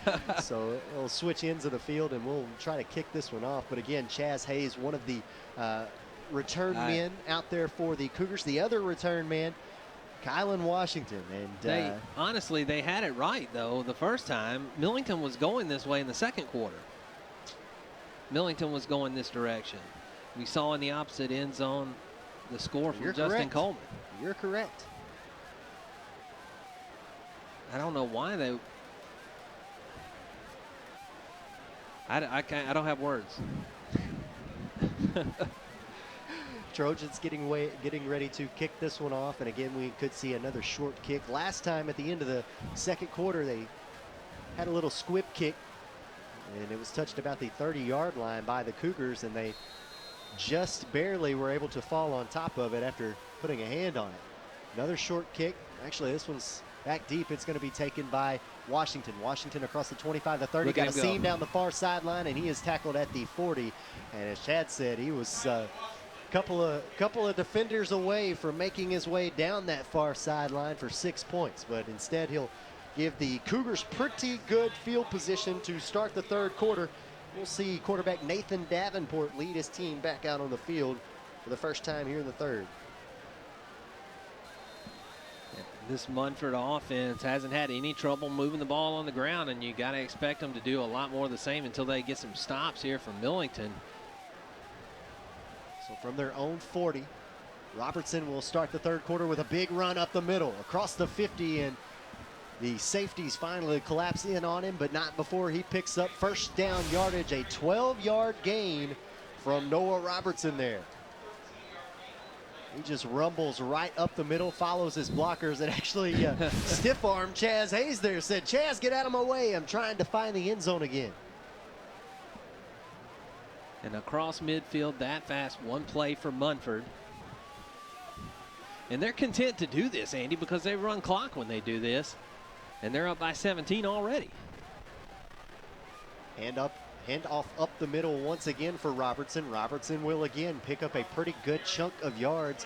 Looks like he got about 6 on that first down run. So take another look at the replay. He just lowers his shoulder and runs right through that defense. Good tackle that time from Millington's Romeo Mays. Got his hands around the waist of Robertson, and he's a pretty big boy to try to bring down. Last week, Romeo Mays had the game-saving fumble recovery for Millington. That's right. Had Bolton pinned in their own, or pinned very near the goal line, rather. Second down run here for Munford will be a gain of about 2 yards, bringing up third and what looks to be about 5, maybe 4. Mays coming off of the field for the Trojans. Healthy dose of Robertson here on this drive. Will Hankins lined up at wide receiver here on the near side. Hayes goes in motion, but it's a handoff to Robertson. No, Davenport keeps it himself. He'll cut back to the left side of the field and pick up another Cougar first down, moving the ball out to about the 35-yard line. Take another look at Davenport. So good on these option plays. Just ripped it right out of the hands of Robertson, and the defense has had a hard time keying in on that one so far tonight. And I believe that's the first carry for Davenport of the night. And we saw him carry the ball 21 times last week. For nearly 100 yards. He has upwards of 80 in last week's game against Covington. This first down play stopped dead before it gets started. And I think it's going to be a false start or illegal procedure. No, it's going to, well, it's going to be offsides against Munford. So they had a player lined up. Yeah, I was going to say, you don't see that one happen very often and get called on the offense. Somebody did not check with the sideline officials to make sure they were behind the line. So back it up 5 yards. We'll replay first down. It'll be 1st and 15. Hankins lined up now on the far side of your screen at wide receiver. Robertson in the backfield. Washington goes in motion. He's going to get the handoff. Oh, Hayes rather across the 35. And as he rumbles near the 30-yard line, a flag comes flying out at the end of that. And we'll have to wait and see what this is going to be. It'll be a block in the back, so we're going to replay first down once more, back it up 10 more yards. Take another look at the replay. See the vision of Hayes. The field vision of Hayes is amazing. The way he can just see the field in front of him and keep going. Now that one's going to come back, obviously, because of the block, but you just see Hayes have such incredible downfield vision to see where he's going to need to make the cut well before he needs to make it. And then the fact that he can cut just as good as any of them. I mean, he stops on a dime and can change his direction. It's unbelievable. So now 1st and long coming up. It'll be an option play out to Marcus Webb. He's nice run slung by Webb. Out of bounds. Actually, that's Cole Edrington on the carry there. And another flag comes flying out. We'll see if this negates that run. It's a nice run there by Edrington. Davenport runs that option very well. Not often you see a high school quarterback flip the ball out like that. It's usually kind of wobbly, and he does a pretty good job of that, but it's a holding penalty. And that's 3 penalties in a row against this Munford offense. You can't lose discipline like this because this is how you blow big leads. Leaving that door open for the Millington Trojans, that's something Coach Nick Markle is not going to be happy about. 3 in a row, as Chad just mentioned. So now they'll do it 1st and a mile. It's 1st and Munford here. Munford just right down the road from Millington. That's why this is such a big rivalry game. Davenport keeping it himself on 1st down here. He was never down. Bounced off of the defender, and he'll cross midfield, get down all the way back to about the Millington 45-yard line. So very good awareness there by Nathan Davenport. Take another look at the replay as he was wrapped up initially, but knew that he wasn't on the ground. That's the second time we've seen that awareness tonight from the Cougars to keep their feet moving, knowing that the play's not dead. That brings up 2nd and it looks to be about 20 to go. Hankins lined up as wide receiver on the top side. Robertson will get the handoff up the middle. He's across the 40 and down to about the 39, but they'll actually mark him at the 40 of Millington. Take another look at the replay. Robertson again with a full head of steam just rumbles through that offensive line. The O-line tonight for the Cougars doing their job once again tonight, paving the way for those big backs. Such a great north and south runner. Very dynamic trio, if you will, but for the Cougars between Robertson, Washington, and Hayes, and then you throw in Edrington there as kind of a spell back. Very, very dynamic offense for Coach Markle and the Munford Cougars. 7:10 to play here in the 3rd quarter, and again, we'll have a whistle blown before this play gets started, and it will be a Munford timeout. So they had 3 penalties in a row to start this drive and finally got some momentum working, but now 3rd and long coming up. Coach Nick Markle wants to talk some things over We'll take a quick break with them. We're back with more third quarter action from the M&M Bowl on the Tubetown Rivalry Series. We're gonna be okay. We're gonna be okay, sweetheart. It's gonna be okay, sweetheart. We're gonna be okay.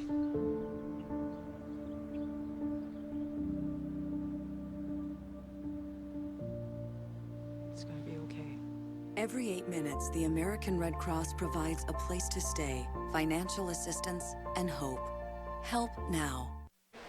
Andy Maness and Chad Gatlin back here with you at the M&M Bowl, where Millington and Munford, quite a ball game going on here, but the Munford Cougars out on top 27-10 here at the beginning of the third quarter. Cougars haven't been able to get out of their own way here since they came out of the locker room. 3 penalties in a row to start this drive. Now they find themselves with a 3rd and long coming up. Had to call a timeout to talk things over. Munford rather been doing great at time of possession here. They've had the ball for 5 minutes in this quarter. Haven't let Millington touch it yet. That's crazy. They did shoot themselves in the foot last drive. Crazy to think that they've eaten up that much game clock with that many penalties. Fake to Robertson. Davenport will keep it himself. Jukes past one defender. Stiff arm on another, and he's down to the 30-yard line. That was a nice run by Davenport. Nice little stop and move made. He gets right about here, sees the tackler. He just gives it a little stutter step and lets him go by. Gave him the Olay, if you will, like a bullfighter. Just let him go right on through. For not having carried the ball very much in that first half, Nathan Davenport has got those legs warmed up quickly here in the third quarter. Now a 4th down play coming up. Couldn't quite reach the first down marker, but it's 4th and short. About 4 yards to go. They need to get down to about the 26-yard line, and a flag comes flying out, and I think that the play clock, it actually looked like it turned off. So I don't know that it expired. It may not have ever been on. They're going to call a false start. So 5-yard penalty, 4 penalties. If it was a false start, it would have had to have been the center. It didn't appear to me that everyone was set to begin with. That backs it up now. It will be 4th and about 9 to go. So we'll see if Munford wants to rethink it. No, they still got their offense out on the field. So here's they're going to go for it here. 3 wide receivers for Davenport. He's going to roll out to his right, look to throw. Throws over the middle, overthrew his intended receiver. They're going to say it was no good. It really looked like an interception. He did bobble it, so it may have still been bobbling when he hit the ground. Well, that works out better for the Trojans anyway, because now they get a little 10-yard boost out of that instead of having to take it where the interception occurred. Turnover on downs. Take a look here. Overthrew the intended receiver, Chaz Hayes. He did hit the ground. He did hit the ground. A great look at that interception, though, or possible interception there by Cameron Hayes, the senior for Millington. But again, that gives the ball back to the Trojans on downs. 6:10 left to play here in this third quarter. Nearly 6 minutes of game time eaten up by Munford on that drive. Don't be surprised to see them start slinging here. Clifton's going to hand it off up the middle. Nice little 5-yard gain there. We'll see if they hurry back to the football or not and try to run a little bit of no huddle here. Gabe Christopher on the carry, picking up 5 yards. And he was able to shimmy through that hole somehow created by his offensive line. Wasn't a very big one, but he got through there, picked up 5 yards. Now 2nd and 5 coming up. Maybe 2nd and 6 we'll call it. 3 wide receivers set here for Clifton. Fakes the run, running to his left, throws across his body, knocked down by the defense. Great play, and I think that was Will Hankins. Flag in the backfield. And no, actually that was Marcus Webb who got his hand on that. He was bearing down right on Clifton in his face and swatted it down as soon as Clifton let it fly. We'll see what this flag is going to be. The referees are pointing towards the Cougars. This will be 5 penalties on them. It will be defensive holding on the Cougars. 5 penalties out of the locker room for Coach Nick Markle and his Munford Cougars. Offense did a great job of eating up that game clock, but couldn't get out of their own way. And now on the defense, giving a gift to the Trojans that moves them to midfield at the 49-yard line. Terrible discipline from Munford this half. Clifton looking to throw, scrambling out of the pocket, and he's running to the far side. Now he'll reverse direction, cut back to the middle of the field, stutter step across the 40. And he's able to get down to, that's where they'll stop him, the 40-yard line. And how about that little run from Tommy Clifton? Showing some fancy footwork there. He was all over the backfield. It gets a little dap from Gabe Christopher right there. It was very nice, but at the end he did the same thing he did before and tried to go backwards in order to avoid a tackle instead of just going down. That's very dangerous. That's a good way to not only lose yardage, but to lose the ball. You watch right here, and he cuts back, and he decides to try to go back. He loses 3 yards. And only because of forward momentum on the tackle does he get him back. Yeah, if it hadn't have been for Big Max Laudrigue there, then he may not have been pushed forward. But Max came flying in there and pushed him back forward. First down play here, run is...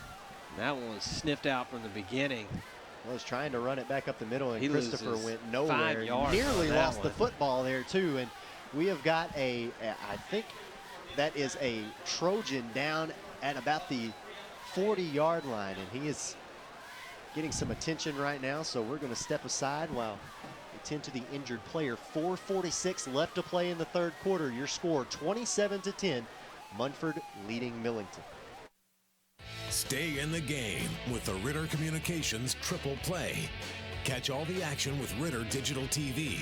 Tons of sports channels plus DVR to watch games on your schedule. Track your teams and check out video highlights with mega fast internet speeds up to 100 meg. Plus talk sports all you want with Ritter Phone with unlimited local and long distance calling. Get the winning combination. Call or visit RitterCommunications.com today for Ritter Triple Play. Andy Maness and Chad Gatlin back here with you at the M&M Bowl. Munford and Millington in the third quarter. 4:46 left to play. 27-10 is your score. Munford leading Millington. And right now we've got some officials out on the field tending to one of the injured players, one of the Trojans down at midfield. While they're taking care of him, let's again review our Tubetown Rivalry Series schedule. Next week, a big rivalry game coming up between the Pocahontas Redskins and the Nettleton Raiders. That's over back in Arkansas on Labor Day weekend, so you can kick off your holiday weekend with some great football action.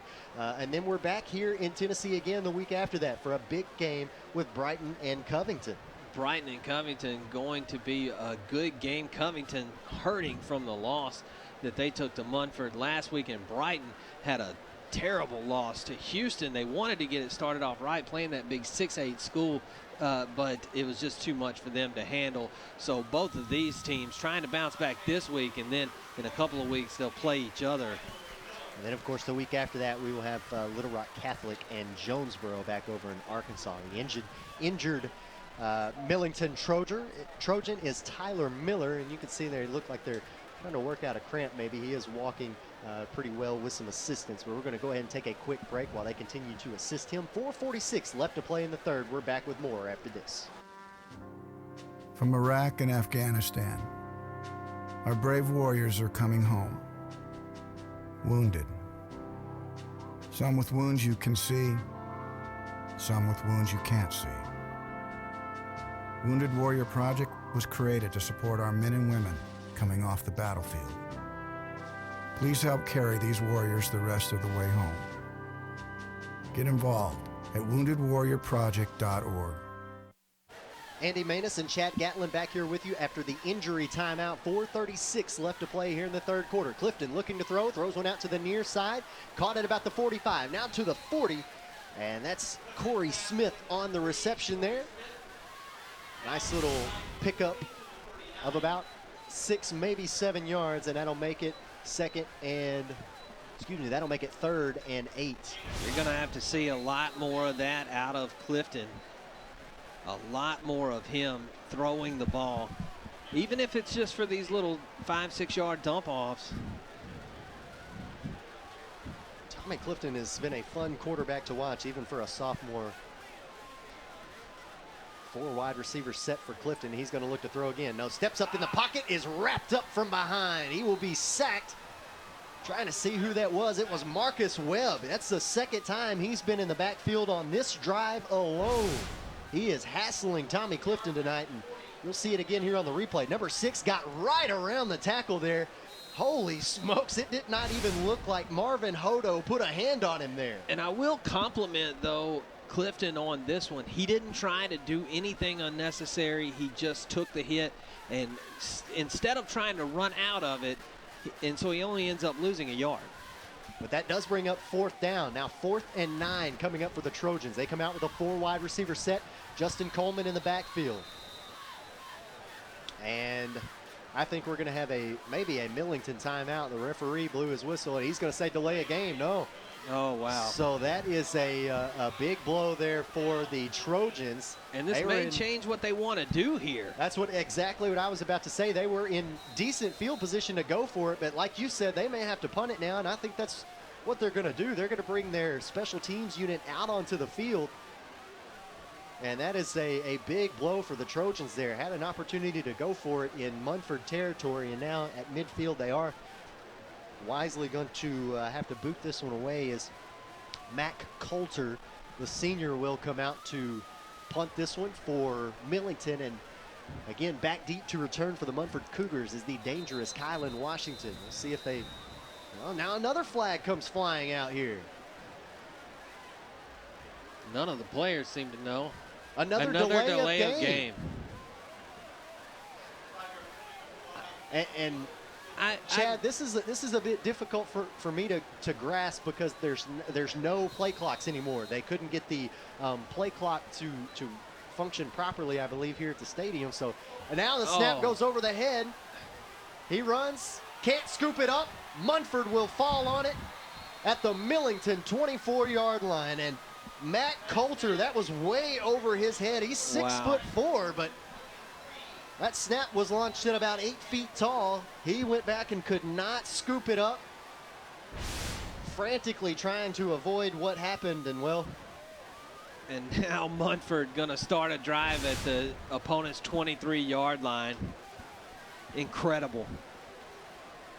Bad snap on the punt means great field position for Munford, and that's two back-to-back mistakes, really 3 back-to-back mistakes for Millington. Had 2 delay of game penalties in a row, and the bad snap. Munford takes over on the Millington side of the football field with 3:03 to play here in the third and a big lead, and man, they're in great scoring position again. Davenport keeps it himself, running to his left.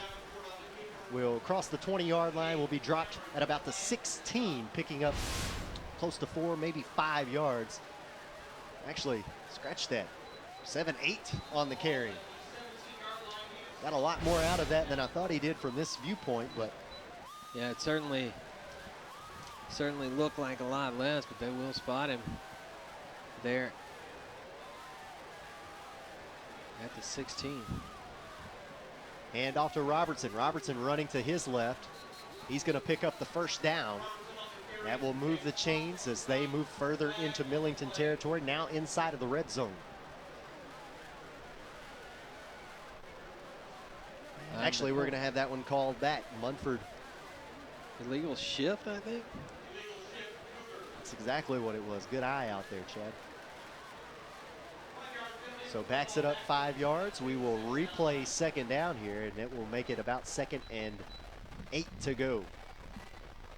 Both teams coming out of the locker room after halftime a little bit undisciplined. We had Munford called for 3 penalties in a row.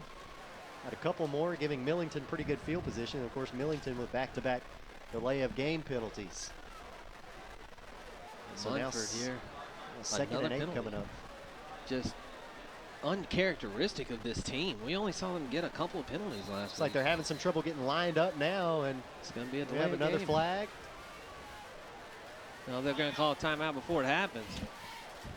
So I believe that's their 2nd timeout of the second half. They should only have 1 more remaining. We'll take that timeout with a 1:56 to play here in the third. 27-10 is your score. Munford leading Millington on the Tubetown Rivalry Series. Introducing Ritter Home Security. Ritter takes care of protecting what's most important to you, from threats like unwelcome visitors and fire to Introducing Ritter Home Security. Ritter takes care of protecting what's most important to you, from threats like unwelcome visitors and fire, to making your life easier by putting the control of your home at your fingertips. Use the free app to shut the garage, lock the door, turn off lights, arm the system, and more. You can even turn back the thermostat to help save money on your energy bill. Plus, get a snapshot when your kids get home. It's smart, beautiful, convenient, and ready for your busy life. Ritter Home Security. Andy Maness and Chad Gatlin back here with you at the M&M Bowl. Munford has got the football right now well inside Millington territory. It'll be 2nd and 9 now after the timeout, trying to avoid the delay of game penalty. Chaz Hayes on the handoff. Oh, he tried to reverse his direction on the field and got smoked. James Cox was right there ready to wrap him up, and boy, did he ever. Just a great job. It was about a gain of 3 for Hayes there, but man, he got plowed right there. What a great awareness play. Hayes thought, I'm going to reverse direction and maybe get a few more yards out of this one, and James Cox said, no, sir, not tonight. 1:20 left to play here in the third. Davenport going to keep it himself. He cuts up to the middle of the field. He's down across the 10-yard line at about the 7. Moves the chains, and it'll be 1st and goal coming up for the Cougars. Take another look. He executes these fakes and options so well. What a nice, he is taking off like little 11-yard run there by Davenport. He just shows how versatile he is as a quarterback. That's right. He can throw it. He can run it. It looks a little bit like Johnny Manziel used to look playing for Texas A&M out there.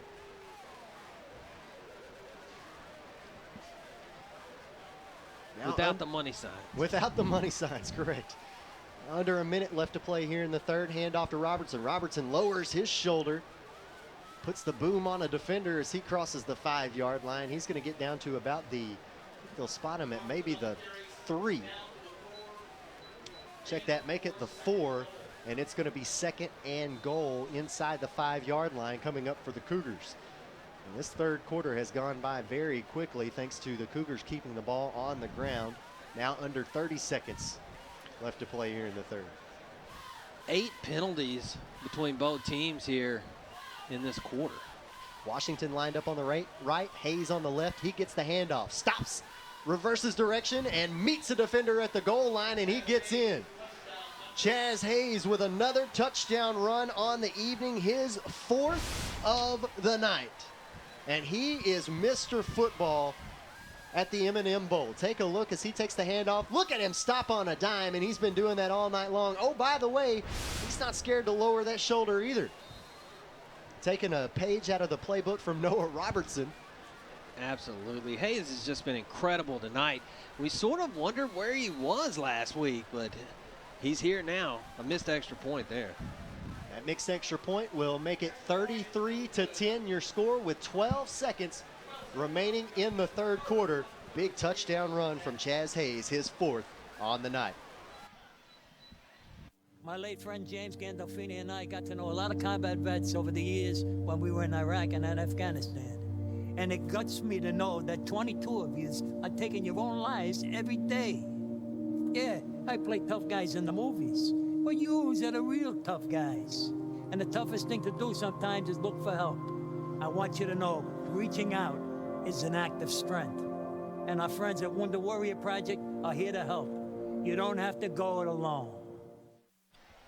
Andy Maness and Chad Gatlin back here with you in Millington, where the Trojans have just surrendered another touchdown run to guess who? Chaz Hayes, the senior tailback of the Munford Cougars. He takes this one in from 4 yards out. The missed extra point afterwards will make it 33-10 with about 12 seconds left here in the third quarter.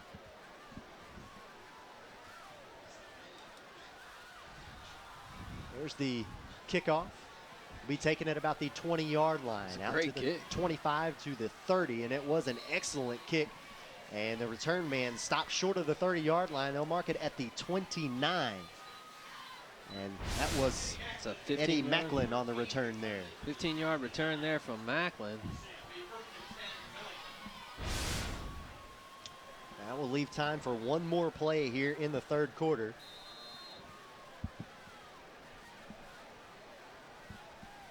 Again, 33-10 is your score. Thanks again for joining us tonight. However you're watching us, whether it's on TV, on YouTube, or tubetownonline.com, we certainly appreciate you guys tuning into the M&M Bowl. Again, one more play coming up here in the third quarter. Clifton looking to throw, flushed out of the pocket, sacked from behind. And not sure who that is on our roster here.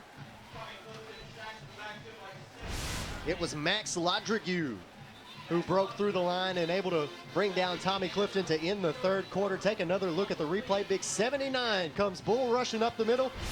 And that is how we will head to the fourth quarter. Your score of the M&M Bowl, 33-10, Munford leading Millington here on the Tubetown Rivalry Series.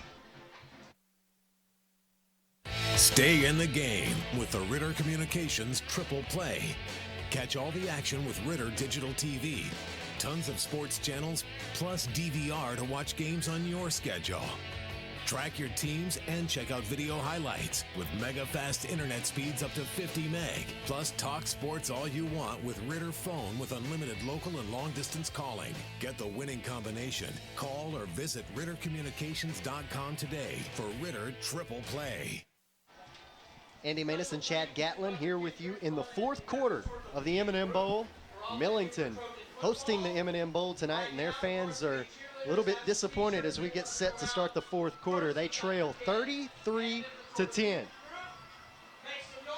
And Munford has just dominated the ground game tonight. Millington has had no answer. And yeah, last week we saw the exact same thing against Covington. In last year's M&M Bowl, Munford came away with a win 28-0. Stifled the Millington offense. Munford, I believe this will be the third in a row for them if they win this M&M Bowl.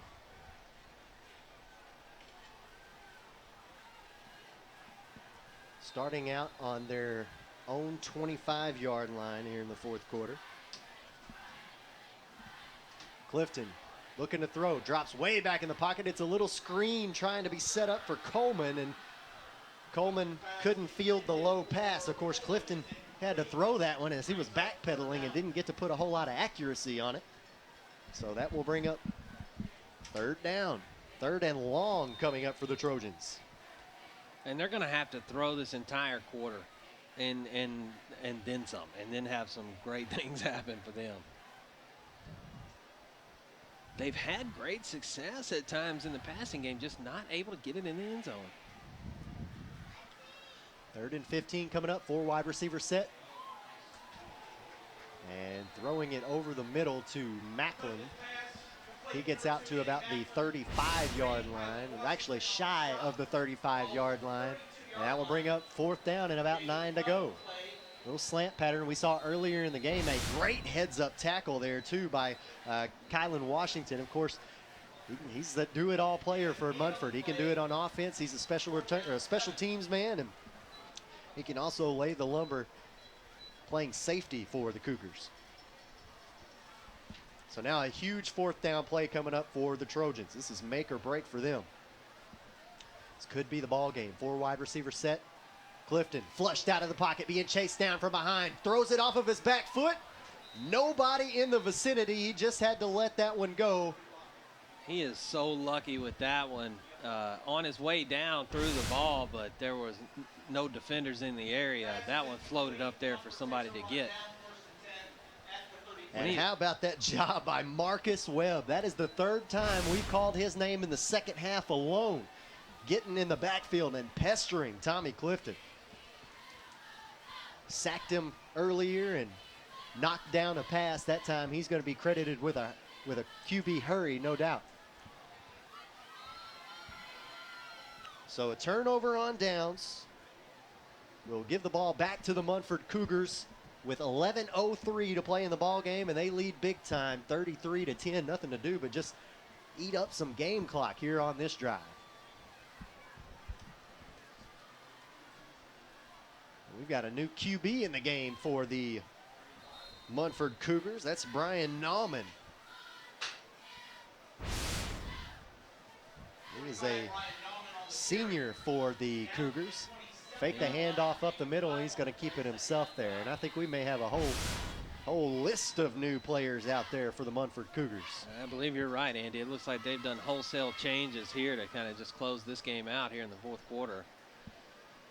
Again, just going to eat up some game clock here.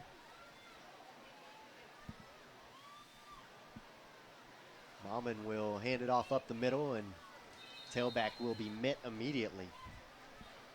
Some of these guys we actually don't even have on our roster here.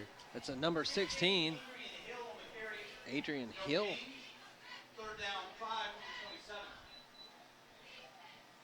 So that's going to bring up third down, 5 to go. Taking another look at our rivalry series schedule. Make sure you guys tune in next week. We'll be at Pocahontas and Nettleton. It will be a great game. Nauman can't field the high snap, trying to chase it down. Could be a scoop and score opportunity, and the Trojans could not capitalize on that. Had a chance to pick it up and run to the house, but instead they will take advantage of the Munford fumble. Cameron Bryant, the Trojan who got in on top of that one, and look at him chase it down. Couldn't scoop it, but able to reach back and pick it up right there. And they're gonna give him a great spot there. They really did, because he should have been down back at the 46, but they're gonna say he picked it up and gained a few extra yards. And his knee was down when he had possession of the ball. That one should have been down back there, but Millington could use a break or two in this game. They absolutely could. Now starting from the Munford side of the football field, but only by a yard. Their best field position of the night. Clifton takes a low snap, fires it out to the near sideline, and I don't think he could hold on to that one. And after the play, a little push and shove. Marcus Webb knocking down Tommy Clifton after that play, and Clifton immediately hopped back up and got in his face, and Webb just looked like he was ready to go. No flag. And it happened right in front of the official, and Clifton was not happy about that either. His intended receiver on that play, Corey Smith, couldn't handle the rocket that Clifton let fly in there. That'll bring up 2nd and 10. Watch big number 6 over there on the far side of your screen on the defensive line for Munford. Clifton will keep the ball himself here and run it up the middle. He'll pick up maybe a yard or two. Get to the 48 there, and just a quick little run up the middle for Clifton, but he was definitely hoping to get more out of that. So now it's going to bring up 3rd and 9. So we'll see what Coach Chris Michael wants to dial up here on 3rd and long. 3 wide receiver set for Clifton. Christopher in the backfield. Macklin lined up in the slot. Clifton looking to throw here to the near side. He'll step up in the pocket now, flushed out to the sideline. Tried to toss one over across his body. He had a man at about the 40-yard line. Michael Dunn had a step on his defender after the busted play, and he just couldn't quite get it to him. He had to, again, throw on the run across his body. Very difficult throw to make, especially for a sophomore quarterback. That's going to bring up 4th and long. In this half where they needed Tommy Clifton to make throws, he's 2 for 6 for 13 yards. The Munford defensive line is just harassing him. 4th and long coming up. Clifton takes the snap, looking to throw, hesitates, fires it, nearly intercepted. Looked like Kylan Washington almost got a hand on that one. And instead, it will be Munford football after the turnover on downs. And now the Trojans, they come walking off of the football field looking defeated already. And now you'll see Munford. They'll run it, and if they can, they'll bleed clock. Of course, they'll take those long run scores if they can get them, but they're playing their entire second string at this point. Briar Nauman back out under center for the Cougars, and referees are going to blow this one dead. Millington is going to take a timeout. So with 8:50 left to play here in the fourth quarter, the Trojans want to talk some things over on defense. They trail big time here in the M&M Bowl by a score of 33-10, and you're watching it right here on the Tubetown Rivalry Series. Until Until you've seen how fast it really is, some people's reaction to Ritter's 100 megabit internet might be like, 100 mega, huh? Here's how we describe it. Mega beautiful, mega fast, mega blast, mega party, mega Ritter. There's no end to your online possibilities with up to 100 meg internet speeds. In a word, that means mega fun. If you're not getting your high-speed internet from Ritter, you should. Call 888-336-4466 today. Only from Ritter Communications, right by you. Andy Manus and Chad Gatlin back here with you in Millington. The Trojans calling their first timeout of the second half. They've got 2 remaining. Munford with 1 remaining. And there's 8:50 left to play here in the fourth quarter. Munford leading 33-10 on their way to winning their 3rd M&M Bowl in a row. Briar Nauman in at quarterback will hand it off up the middle. And that play goes nowhere. Daniel Clark, the senior for the Cougars, on the carry there. Picked up maybe half a yard. And that'll bring up 2nd and 9. But this is really all they want to do here is milk clock. I mean, they want to see a couple of more yards out of it, but they're not nearly as interested in moving the ball in big chunks as they are wearing that clock out. Well, even with 4 penalties on their first drive of the second half, they were able to eat up 6 minutes of game clock. Nauman will keep this one himself as he runs to the right. He's going to get down to about the 45-yard line, picking up maybe 5-6 yards on the carry. Should bring up 3rd and 4. And again, the clock will continue to run. That I thought that his momentum had been stopped at the 50, and then he just continued to push and get the yards to get to the 45.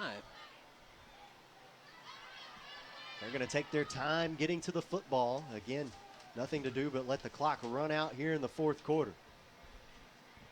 2 wide receivers set, and I expect to keep this one on the ground. And goes in motion. Nauman will keep it himself. He's running to the right. Same play as just a moment ago. He's across the 40-yard line, and they'll stop his forward progress at the 38. He will move the chains yet again for Munford. Another first down for the Cougars.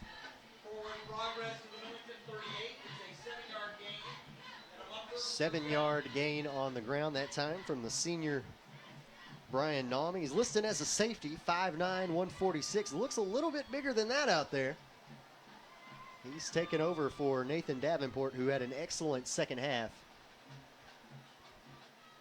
Yeah, he looks more like a 6'6" guy. Nauman with the handoff, running to the left, 35-30. And they'll pick up about 8 yards on that carry as well. Nice little pickup on the ground that time. James Cox coming in there and making the stop for the Trojans. Milking away that clock. Munford gets their first district game next week. They got to take on Overton. It's at home for them. Millington will leave here, try to right the ship before they take on Germantown, which is an incredible task. 2nd and short coming up here. Nauman just barely got that option out of there. Tried to stuff it in the belly of Daniel Clark, and it looked like he got caught in trying to let it go or keep it himself here. Look, as Clark is wrapped up in the backfield for no gain. It was a high snap, and there you see he barely got the handoff. If he hadn't fallen forward, it may have slipped out. That'll bring up 3rd and short after the play for no gain. Now inside of 6 minutes left to play here in the fourth quarter. 3 minutes already milked on this drive.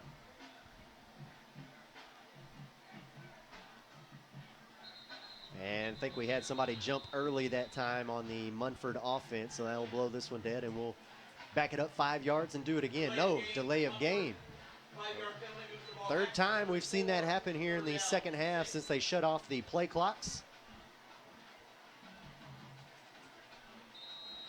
Not really going to hurt the Cougars too much anyway. 5:46 left to play here in the fourth, and again, nothing to do but just kind of milk this one down, giving some of those senior players, some of those younger players as well, a little bit of game experience here. Nauman again in at quarterback. Can't handle the snap. Goes right into the hands of one of the Trojans, and he can't pick it up. But here's a scoop and score opportunity for Millington, and he's going to take it in. And how about that? Capitalizing on a mistake by some of the bench players.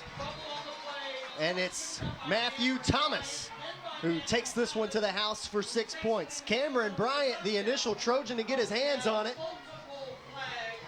But flags are down. Well, it was a wacky series of events. You had one Millington player with a fumble recovery and then a fumble of his own. And, well, I don't know if he actually ever possessed the ball there. But then a pickup and run into the end zone.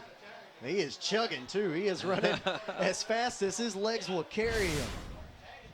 Matthew Thomas, 5'5", using all five of those legs out there. And it looks like it's not going to stand as a touchdown.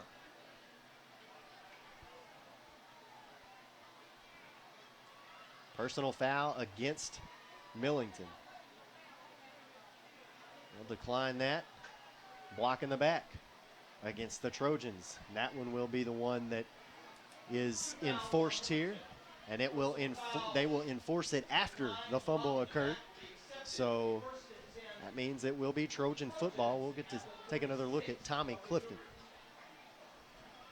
They'll get the ball at the 46 here after the penalties walked off for the block in the back. The Trojans lose a little momentum, but they retain possession here, so maybe they can put some more points on the board before this one is over. 1st and 10 from the Munford 46-yard line. Clifton flushed out of the pocket, throwing deep down the field. His receiver had to come back for it, and it was well underthrown. He had to throw that one off his back foot on the run and just couldn't quite put enough underneath it to get to his intended receiver, Eddie Macklin. Coleman was begging for the ball to be thrown to him, dumped off to him there.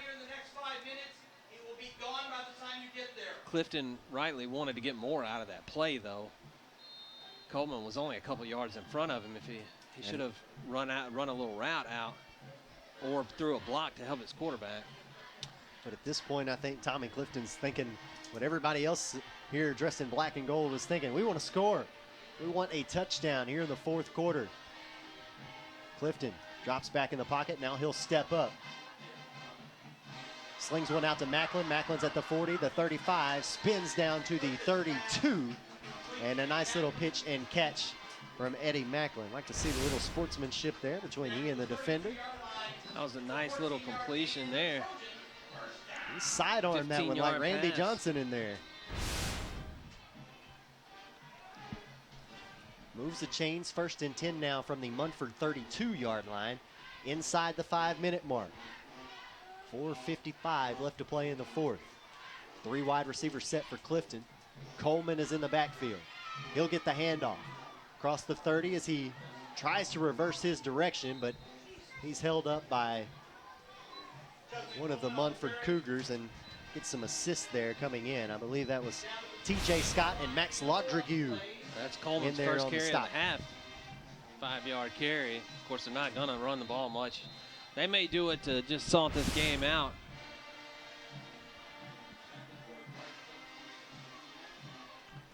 .420 left to play here in the 4th quarter. 2nd and 6 coming up after the 4-yard gain. Christopher's in the backfield now. 3 wide receivers set for Clifton, looking to throw.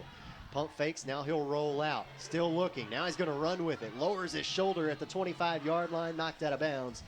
And he'll pick up a few more yards on the ground. He's very near the 1st down marker, but I don't think he quite got there, so it'll be 3rd and short coming up. Seen some excellent field vision out of Tommy Clifton tonight as far as constantly looking down the field. He has shown a lot of moxie for a sophomore quarterback.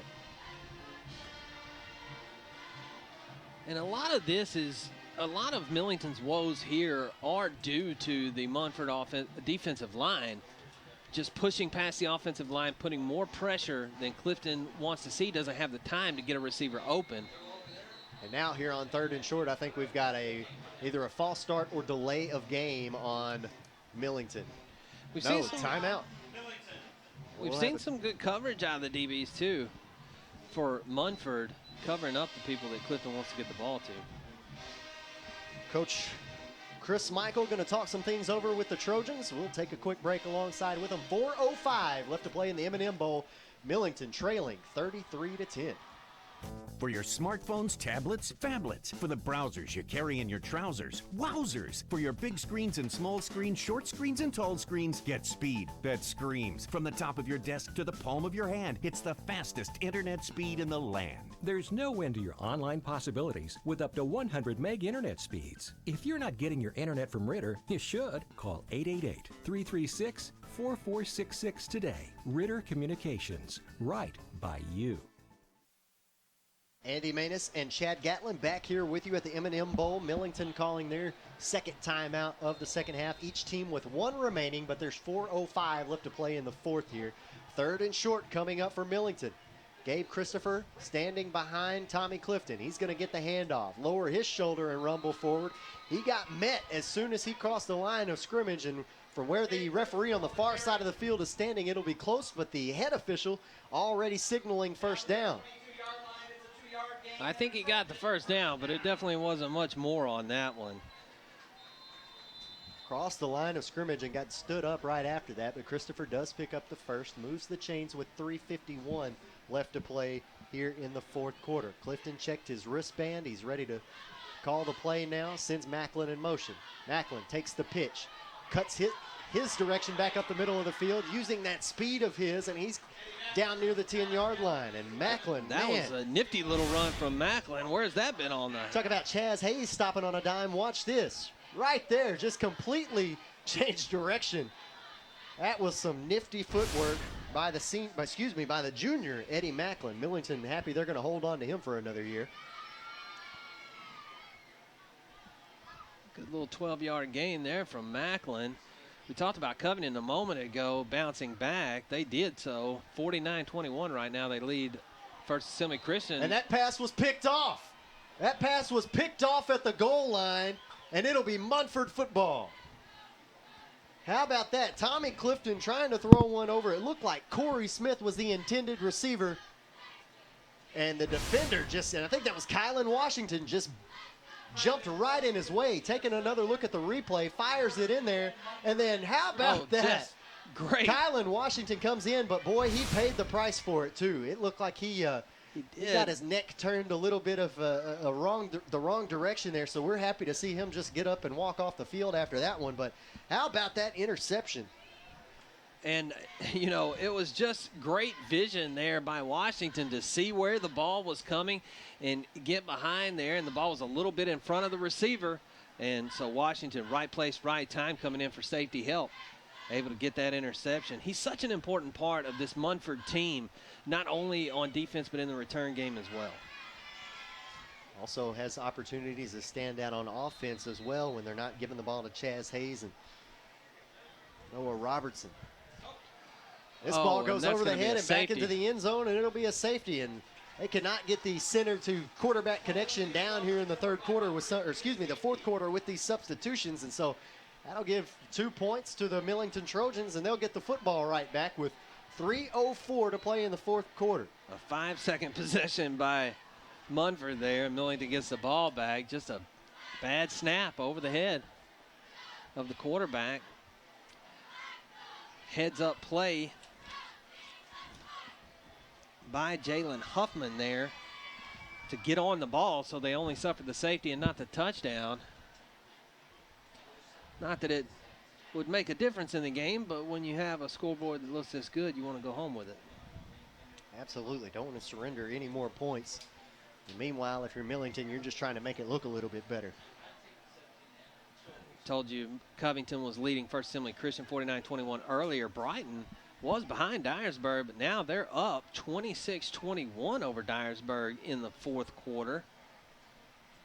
Brighton and Covington will face off here on Tubetown in 2 weeks on September 8th. That's right. Can't wait for that one. We'll be back over here in the Volunteer State. And always happy to come over here and broadcast some football games. There's the kick after the safety. It'll be taken outside the 40-yard line now to the 50, where Macklin is going to have to reverse his field, or try to. He's being pushed backwards to where he initially fielded the ball. So Macklin not doing himself any favors there. He is a fun player to watch. He is so speedy. He is. They've but got he him makes listed at 5'3", but I don't know if he's that tall.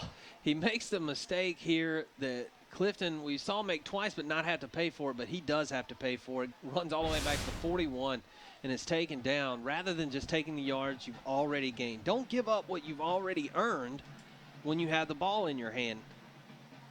So the risk reward is not there for it. Especially not this late in the game. Putting yourself at risk of injury for no reason, really. Starting from their own 42-yard line. 2:53 left to play here in this football game. 4 wide receivers set for Clifton. Throws a little screen out here to the near side for Corey Smith. Smith down the sideline across the 50 at midfield. He'll be pushed out of bounds right about the Munford 49-yard line is where they're going to stop him. Right at the first down marker, it'll be 2nd and 1, and the clock stops with 2:46 left to play here in the 4th quarter. Millington trying to get as much out of this football game tonight as they possibly can. Macklin now lined up on the far side in the slot. Gabe Christopher in the backfield. Looking to throw, gets it out to Macklin. No, it's intercepted. Picked up off the ground, now at the 40, out of the 30, and they're going to blow this one dead. They're going to say it was, I don't know if they're going to say it was incomplete. Pass ruled incomplete. And I got to be honest with you. It looked like that one. We need to see this again. We're going to get a look at it right here. Tipped. And then looked like it might have barely grazed the grass there. I don't know. That was very difficult to tell. The referees are closer, so I'll give them the benefit of the doubt on that one. But we were wrong. Certainly close. We were wrong a few times last week, so we gotta give the we gotta defer to the officials for sure. That'll bring up 3rd and short. Millington catching a break there. Millington's had more success with the bunch trips set with the receivers on the right. I don't know why they don't go to that more often because they have blockers out in front of the receiver. Clifton just going to tuck this one in and run it on the design quarterback draw. Took one step back and then went forward with it. Moves the chains, and that will stop the clock at 2:33 left to play here in the 4th quarter. Still got some time to work with here to try to put up another touchdown on the scoreboard. Macklin will line up in the slot on the left side. Top side of your screen.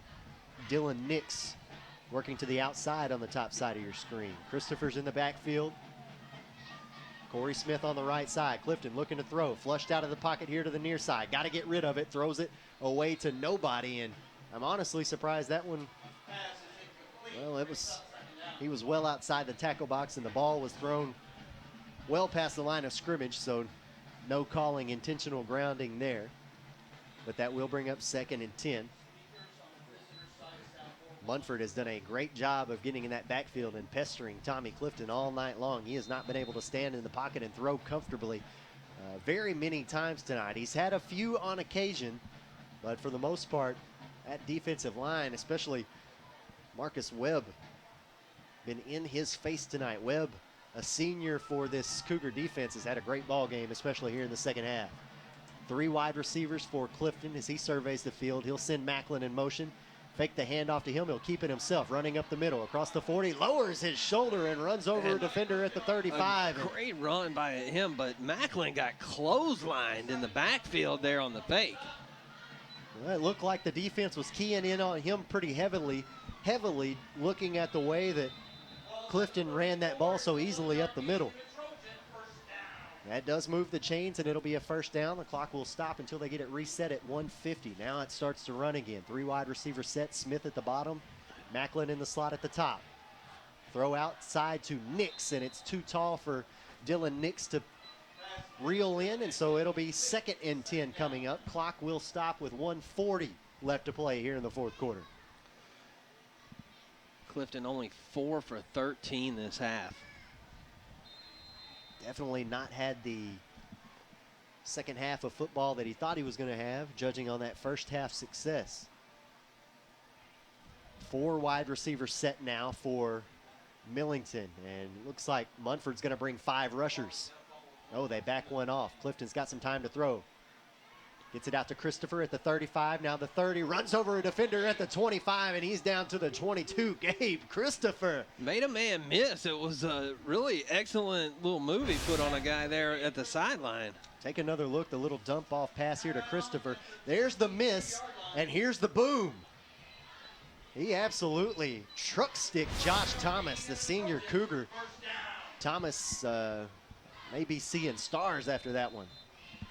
Moves the chains, another first down for the Trojans, now with 1:15 left to play in the ball game. Clock continues to run. 3 wide receivers set. Clifton surveying the field with Christopher in the backfield. Throws a little short screen. Nope, he's going to hold on to it. Now he's being flushed out of the pocket, threw it, intercepted. No, just through the hands of Derek Ross, the defensive tackle, sophomore for Munford. And you're outside the pocket there, and that's the thing that the youth of Clifton shows. He's going to need to throw those out of bounds. Yeah, and he's lucky that he actually got that one past the line of scrimmage as far back as he ran. Could have been looking at intentional grounding there. Instead, it's going to be 2nd down and 10 coming up. 1:03 left to play in the ball game. Looks like the Trojans are going to come out here with an empty set. They ran the trips right screen there, and Clifton wanted to get it to the screen, but Munford was all over it. Empty backfield. 5 wide receivers. Christopher's going to go in motion. They fake the handoff to him. Little screen out to the far side for Smith. Smith lit up at the 15-yard line, but he hauls in that pass and is going to be close to a 10-yard gain. Should bring up 3rd and short inside the 15-yard line, right at the 15-yard line, rather. Take another look here at the fake, and I think everybody was thinking Christopher was going to get it. Toss out to Corey Smith. Good toss there, and then there's the big hit. And that's more of what we saw in the first half out of Tommy Clifton and his receivers. Marcus Webb with another big hit there here in this second half. And now a run to the right. Goes nowhere. 25 seconds remaining here in the ball game. Christopher on the carry, a yard to the 14. And I think we might have just had a timeout called by the Trojans. See the head official over chatting with Coach Chris Michael, and he's not happy about something. He's a little animated down there. You see the white hat talking to the man in the vest, and he's having some animated discussion with that head official right now. I believe Millington called their final timeout. Somebody called their final timeout here of the ball game. 26 seconds remaining. Haven't seen the official signal to either side yet, but that is what is going on. So we'll take a quick break with them. 26 seconds remaining in the ball game. 33-12 is your score.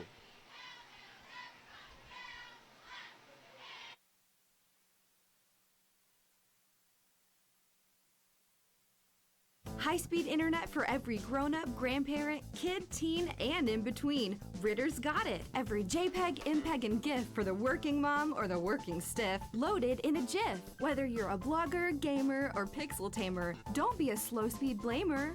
Don't waste your time waiting to load that page. Get Ritter high-speed internet. It's all the rage. There's no end to your online possibilities with up to 100 meg internet speeds. Only from Ritter Communications, right by you.